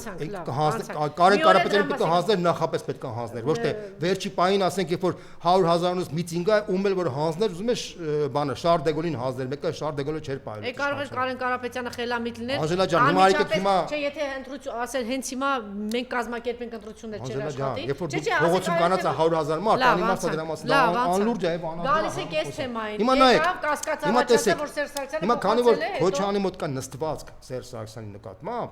անընդհատ այդ նստվածքը արտացոլվում էր տարբեր Telegram ալիքներով, բաներով եւ այլն, որը մարդկայնորեն հասկանալի էր, բայց քաղաքական իմաստով անտրամաբանական էր, որովհետեւ գիտես ինչ, եթե դու ժամանակին չես արել դա, հիմա post factum արդեն այդքան ժամանակ անցել է իմաստը, որն է որ դա է։ Եկին ես վիճակի մեջ, հասկանում ես, չէ։ Հիմա բայց ինչ կատարվեց։ Վերջի փուլում էս տարվա սկզբին Սերժ Սարգսյանի կոմունակիցներից մեկը շատ անսպասելիորեն սկզբից հարձակվեց Անդրանիկ Թևանյանի վրա, հետո Մայր Հայաստանի վրա, հետո պլավնի անցավ Ռոբերտ Քոչյանի վրա անտրամաբանական եւ անհասկանալի պատճառներով։ Ես չեմ, բայց հետո մենք Նարեկ Մալյանինի մասին եք խոսում, հա։ Հետո մենք հասկացանք, որ դա այդ պատվերը նպատակ ուներ հետեւյալ բան, բարձում որ երրորդ նախագահան ինքս վերջերս էլ խոստովանում, ասում որ մենք պետքա մի հատ նոր թիմ մտցնենք խաղի մեջ, բայց որ նոր թիմը մտնի խաղի մեջ, իրան խանգարում է եղած թիմը, իրենից Քոչարյանի։ Ինքը տենց է մտածում, որպեսզի մենք այդ թիմը կանոնանք մտցնենք, սարքենք սպարինգ պարտները Նիկոլ Փաշինյանի, Քոչյանը խանգարում է։ Իրանց մտածողությունն եմ ասում ես քեզ։ Քանի որ Քոչյանը խանգարում է, մենք պետք է Քոչյանին վարկաբեկենք։ Քոչյանի թիմն էլ փաստացի, որը լցված էր այդ ժամանակ, դու տեսա որ փաստորեն հիշեց, որ այն ժամանակ էլ Սերժ Սարգսյանի թիմը իրան վարկաբեկում էր, այդ պայթեց իր մոտ, հիմա սկսեցին իրար այս գնում է այս process-ը, այսինքն ստեղ Սենց ասեմ, Սերժ Սարգսյանի կողմից կա սառը հաշվարկ, որը իմ կարծիքով ֆունդամենտալ սխալ հաշվարկ է։ Ասեմ ինչի, ես չեմ ուզում։ Սարգսյանը ասում է հիմա պատրաստում է 3-4 թեւ, իբր դրանով կմտնություններ։ Ինքը մի հատ հաշվարկ անում, ասում է հետեւելը, մենք Քոչյանին խաղից դուրս հանենք, մի հատ երրորդ ուժ մտցնենք, Սերժ Սարգսյանն ասում, քանի որ ես այդքան էլ հեղինակություն չունեմ, մի հատ ուրիշ մարդու կաջակցեմ, այդ ուրիշ մարդը դες ասեմ Թաթոյանն էլ չունի, հույս չունենա։ Հիմա ինքը կապ չունի, Թաթոյանը կլինի թե Թաթոյան շտրիխը կլինի կապ չունի, թե Պատոյանը կլինի, ինքը այդ հույսը ունի, սենց ասեմ քեզ, էլի։ Ինքը, բայց ֆունդամենտալ է սխալվում, որովհետև այն անալիզները, որ իրանք անում են ուսումնասիրությունով հանրային կարծիքը, այդ անալիզները իրանք մի քիչ ավելի ուրիշ ձևի անալիզ են անում, որը բովանդակային, որակյալ անալիզ չի, իրանք քանակական անալիզներ են անում, որտեղ չեմ ուզում շատ փակագծեր բացեմ։ Մի խոսքով իրանք ֆունդամենտալ սխալվում են այդ հարցի շուրջ, շատ ֆունդամենտալ են սխալվում։ Եվ իրանք փաստորեն սխալ հաշվարկի հիմա, որը որոշել են այս մարդուն վարկաբեկեն։ Ձեր հետ նաև մեզ են իմ ընկերներին են վարկաբեկում ընդդեմ շատ անբովանդակ եւ անորակ մակարդակով, ասեմ դες, որը շատ ես ասենք օրինակ ձեր մոտ sense խոսում եմ, որ sense չի կարելի բան, ասենք այդ նույն ժամանակ իրանք անորակ անազնիվ մակարդակի իմ ընկերներին են կպնում անտրամաբանական մակարդակով, երբ որ մենք ինքներս փորձում ենք այս ամեն ինչը կանխենք եւ անհասկանալի բանով։ Ու անընդհատ ամեն օր իրանք անընդհատ գնում են Այսինքն այնուամենայնիվ այս իրավիճակի Սերժ Սարգսյանը շահագրգիռ է։ Այս ամենը միանշանակ երրորդ ուժբերի հրապարակ։ Ինքը միանշանակ շահագրգիռ է, ուզում է երրորդ ուժբերի այս իմպիչմենտով բանով ինքը փորձում է հանդուրժության մեջ ձևավորել այն տարբերակը, որ Քոչյանը չի ուզում, որ Նիկոլ Փաշինյանը փոխվի, այս է խնդիրը։ Հիմա այս պայմաններում էլ այս մարդը պատասխանում է sense ձևի, բայց ինչ է պատասխանում, ասենք հիմա օրինակ եմ ասում, իր ներկայացուցիչը օրինակ ասենք Բագրատ Միկոյանը որ խոսեց, ինչ որ խոսեց, բոլորս էլ գիտենք որ ինքը խոսեց 100%-անոց ճշմարտություններ։ Այլ խնդիր է, այս TV5-ի վերջին որ դրվագով ճշմարտ։ Բոլոր դրվագներով ինքը ասեց ճիշտ բան, բայց մի հարց կա։ Այդ ինքը պետք է ասել ոչ թե հիմա, այլ 10 տարի առաջ, 10 տարի առաջ։ Հիմա ինչ պիտի անեն։ Ես դրա համար եմ ասում, հիմա իմ կարծիքով պետք է ինչ որ հնարավոր պետք է գտնել ինչ որ մի ուղի կանգնեցնել այս process-ը, որտեղ այս process-ը Այն թիմն ասում է մենք առանց նրա էլ կարող ենք, այս կողմն ասում մենք առանց նրանց էլ կարող ենք։ Հիմա տեսեք, ասում են Սերժ Սարգսյանը մենակ մեզ խփելու են, երկուսն էլ խաղում են, ասեմ ինչի։ Ասա մենք 4 թևով կմտնենք, Քոչարյանին պիտի դուրս մղել այս ամենը։ Տեսեք, ուրեմն իրանք երկուսն էլ սխալվում են, որտեղ իրանք լավ չեն տիրապետում հանրային տրամադրությունները, հանրային պատկերացումները, ուրեմն մեծ հաշվով մինչև չնի հակա քպական հակա նիկոլական միասնական մտնոլորտ դու չես կարող իշխանությունը փոխես։ Եթե դու ուզում ես որ Սերժ Սարգսյանին սկսես փչացնել եւ այլն, մտածում ես որ Սերժ Սարգսյանին կապելով Նիկոլի հետ կարողանաս, դա կեղծ թեզա չի աշխատելու։ Ինչ վերաբերում է Սերժ Սարգսյանի կողմից, ապա դա աշիտի ծաղել է, որտեղ ի տարբերություն Սերժ Սարգսյանի Քոչյանը բավականին լուրջ այսօր ունի որոշակի վարկանիշ եւ այդ վարկանիշը բավականին կայուն է, այդպես ինքը միջուկային բան ունի եւ այդ միջուկայինը ինքը չի կարա փոխի եւ ինչ էլ որ ինքը անի մեծ հաշվով ինքը հակառակ բացասական իր վրա բացասական ազդելու, բայց օբշի մտնոլորտը պղտորվելու է։ Այս իրավիճակից իր վրա ազդելու Սերժ Սարգսյանի նկատի։ Չէ, նկատի ունեմ, որ այս փորձը Քոչյանին վարկաբեկելու, փչացնելու, իր այսպես ասած այն զանգվածը, որ գոնե ինչ որ դրական էր տրամադրված իր նկատմամբ, այդ դրականը արդեն վերանալու է, որովհետև ինքը բացի իր շրջապատից ու այլ բանի մեջ այն պայմանական սև դաշտում, չէ, ինքը արդեն ուներ լոյալ պատկերացում, իր հանդեպ արդեն հակավարկանիշը զգալիորեն թուլացել էր, ասեմ քեզ իմանաս։ Հիմա ինքը այս իր քայլերի արդյունքում խորացնում է այդ ամեն ինչը։ Տեսեք, դա կա, բայց մյուս կողմից Ես դրա համար եմ ասում, ես կարծում եմ, որ այս երկկողմանի process-ը պետք է դադարեցվի, սառեցվի, կանգնեցվի, որտեղ սա օբյեկտիվորեն Հայաստանի այս ծանր վիճակը, այս ծանր ողբերգական վիճակը խանգարում է Այո, այդ կա, դա իրենք էլ ասում են Ռոբերտ Քոչարյանն, ինչպես դուք ասեցիք, ժամանակին կուսակցություն չունեցավ, Ռոբերտ Քոչարյանը ի տարբերություն Սերժ Սարգսյանի թիմ չի կարողանում ձևավորել, նա թիմ ձևավորում է։ Նա տեսեք, ինքը ոչ թե թիմ չի կարող ձևավորել, ինքը իր կարողանա ժամանակ շուտ լավ թիմ ձևավորել է։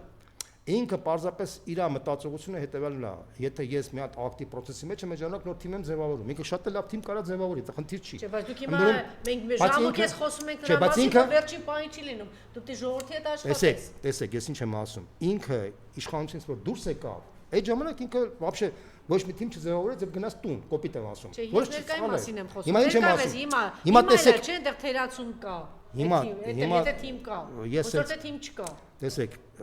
որ պահին որ այդ մարդը որոշի ինչ-որ բան սարքի, որտեղ ինքը ունի կորիզային ինքներդ ժամուկես ասում եք, որ մենք սխալ է դա պետք է հիմա գնալ աշխատել, հիմա պիտի անենք։ Համաձայն եմ, ոչ թե մենք մտածենք այն պահին, ասենք ընտրությունից 20 օր համաձայն եմ, Անժելա ջան, այդ ուրիշ հարց է։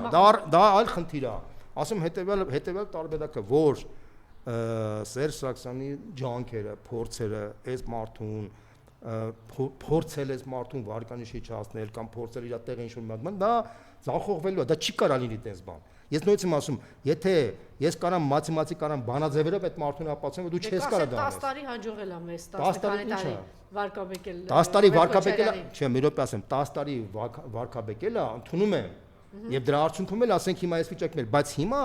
քանի որ Նիկոլ Փաշինյանը անկում ապրեց եւ Նիկոլ Փաշինյանը օբյեկտիվորեն իր սպարինգ պարտներ սարքել է Ռոբերտ Քոչարյանին, քաղաքական ճոճանակի սկզբունքով ավտոմատ սպարինգ պարտներ ինքը Քոչարյանին է սարքել եւ Նիկոլ Փաշինյանի վարկանիշի անկման արդյունքում Քոչարյանի ռեյտինգն է բարձրանում։ Այսինքն ստեղ այս պայմաններում, երբ որ դու ուզում ես Քոչարյանին վարկաբեկես կամ փչացնես, դու օբյեկտիվորեն հայտնվում ես Նիկոլ Փաշինյանի դաշտում, բայց այդ խնդիրը ինքը չի պատկերացնում, որ դու չես կարա, դու պետքա որոշակի գործընկերային հարաբերության մեջ տրամաբանության մեջ փորձես մտնել Քոչարյանդ, որպեսզի կարողանաք ընդհանուր միասնական դաշտի մեջ փոխել իրավիճակը։ Ինչ վերաբերում է Ռոբերտ Քոչարյանին, նույնը իրան է վերաբերում։ Ես ընդունում եմ մարդկանցին հասկանում եմ այդ թիմի մտածողությունը, որտեղ ինքը ասում է, ինքնամ չեն սկսել Սերժ Սարգսյանի թիմը։ Դա միանշանակ եմ ասում։ Դա վել գիտես, ես գիտեմ, բոլորս գիտենք, այս տարվա հունվարից հայտնի անձնավորությունը սկսեց անհասկանալի պատճառով հարձակվել սկզբից իմ ընկերոջ վրա, հետո Քոչարյանի վրա, հետո սենց տարածվեց, հետո տարածվեց։ Իրանք ինչ պետք է անեին, ձեն չանեին, դա ճիշտ չէր, չէ՞։ Հիմա պետք է ինչ-որ երկկողմանի, պետք է ինչ-որ դա պետք է կանգնեցվի, որովհետև այս զարգացումը, ոնց եմ ասում, առաջին հերթին շահավետ չի Սերժ Սարգսյանին, որտեղ ինքը ոչինչ չի շահելու։ Միանշանակ եմ ասում։ Բայց եթե այստեղ շատ խորանա, Քոչարյանի թիմը կարող է որոշի, որ Սերժ Սարգսյանի եւ Նիկոլ Փաշինյանի համակարգը միասնական կապի, ու դա շատ ավելի կոնկրետ Սերժը շատ ավելի վտանգավոր process կարող տանի, բայց որին ես դրա կողմնակիցը չեմ։ Ինչի։ Սերժ Սարգսյանը Նիկոլ Փաշինյանի։ Տեսեք, եթե ընդհանուր առմամբ հիմա Քոչարյանը հարվածի տակ է Նիկոլ Փաշինյանի կողմից, համաձայն ես դրա։ Ընդ նույն հարվածի տակ է հայտնվում նաեւ Սերժ Սարգսյանի կողմից։ Մանավանդ որ կա հասարակության ասեմ, դες առնվազն կեսը մտածում է, որ Սերժ Սարգսյանն ու Նիկոլ Փաշինյանը իրար հետ միասնական են եղել միշտ։ Տենց է մտածում, ես քեզ ուղղակի ասեմ, դու կարաս գնաս մարդկանց հետ շփվես, կտեսնես այդ process-ը։ Բայց ես դրա կողմնակից չեմ, ես չեմ համարում, որ դա տենց է, եւ չեմ համարում, որ դա պետքա խրախուսել։ Դա ճիշտ չի։ Հասկանում ես։ Ես նույնպես եմ կրկնում, ես պետքա օր առաջ պետքա կանգնացնել այս process-ը, սա խանգարում է Հայաստանում մեծ կոնսոլիդացիայի համար, իսկ առանց մեծ կոնսոլիդացիայի հնարավոր չէ իշխանությունը փոխել, իսկ այդ կոնսոլիդացիայի մեջ բոլորը պետքա մտնեն, բոլորը պետքա ամեն մեկը պետքա հասկանա, ամեն մեկը իր տեղը պետքա ունենա ապագա Հայաստանում։ Ամեն մի թիմի մեջ կա նորմալ մարդիկ եւ չի կարելի այս վիճակը պահել։ Նույնպես եմ կրկնում, սա մեծ վնաս կբերի Հայաստանին եւ այդ մեծ վնասի արդյունքում բոլորը կդառնան մեղավոր։ Շնորհակալություն։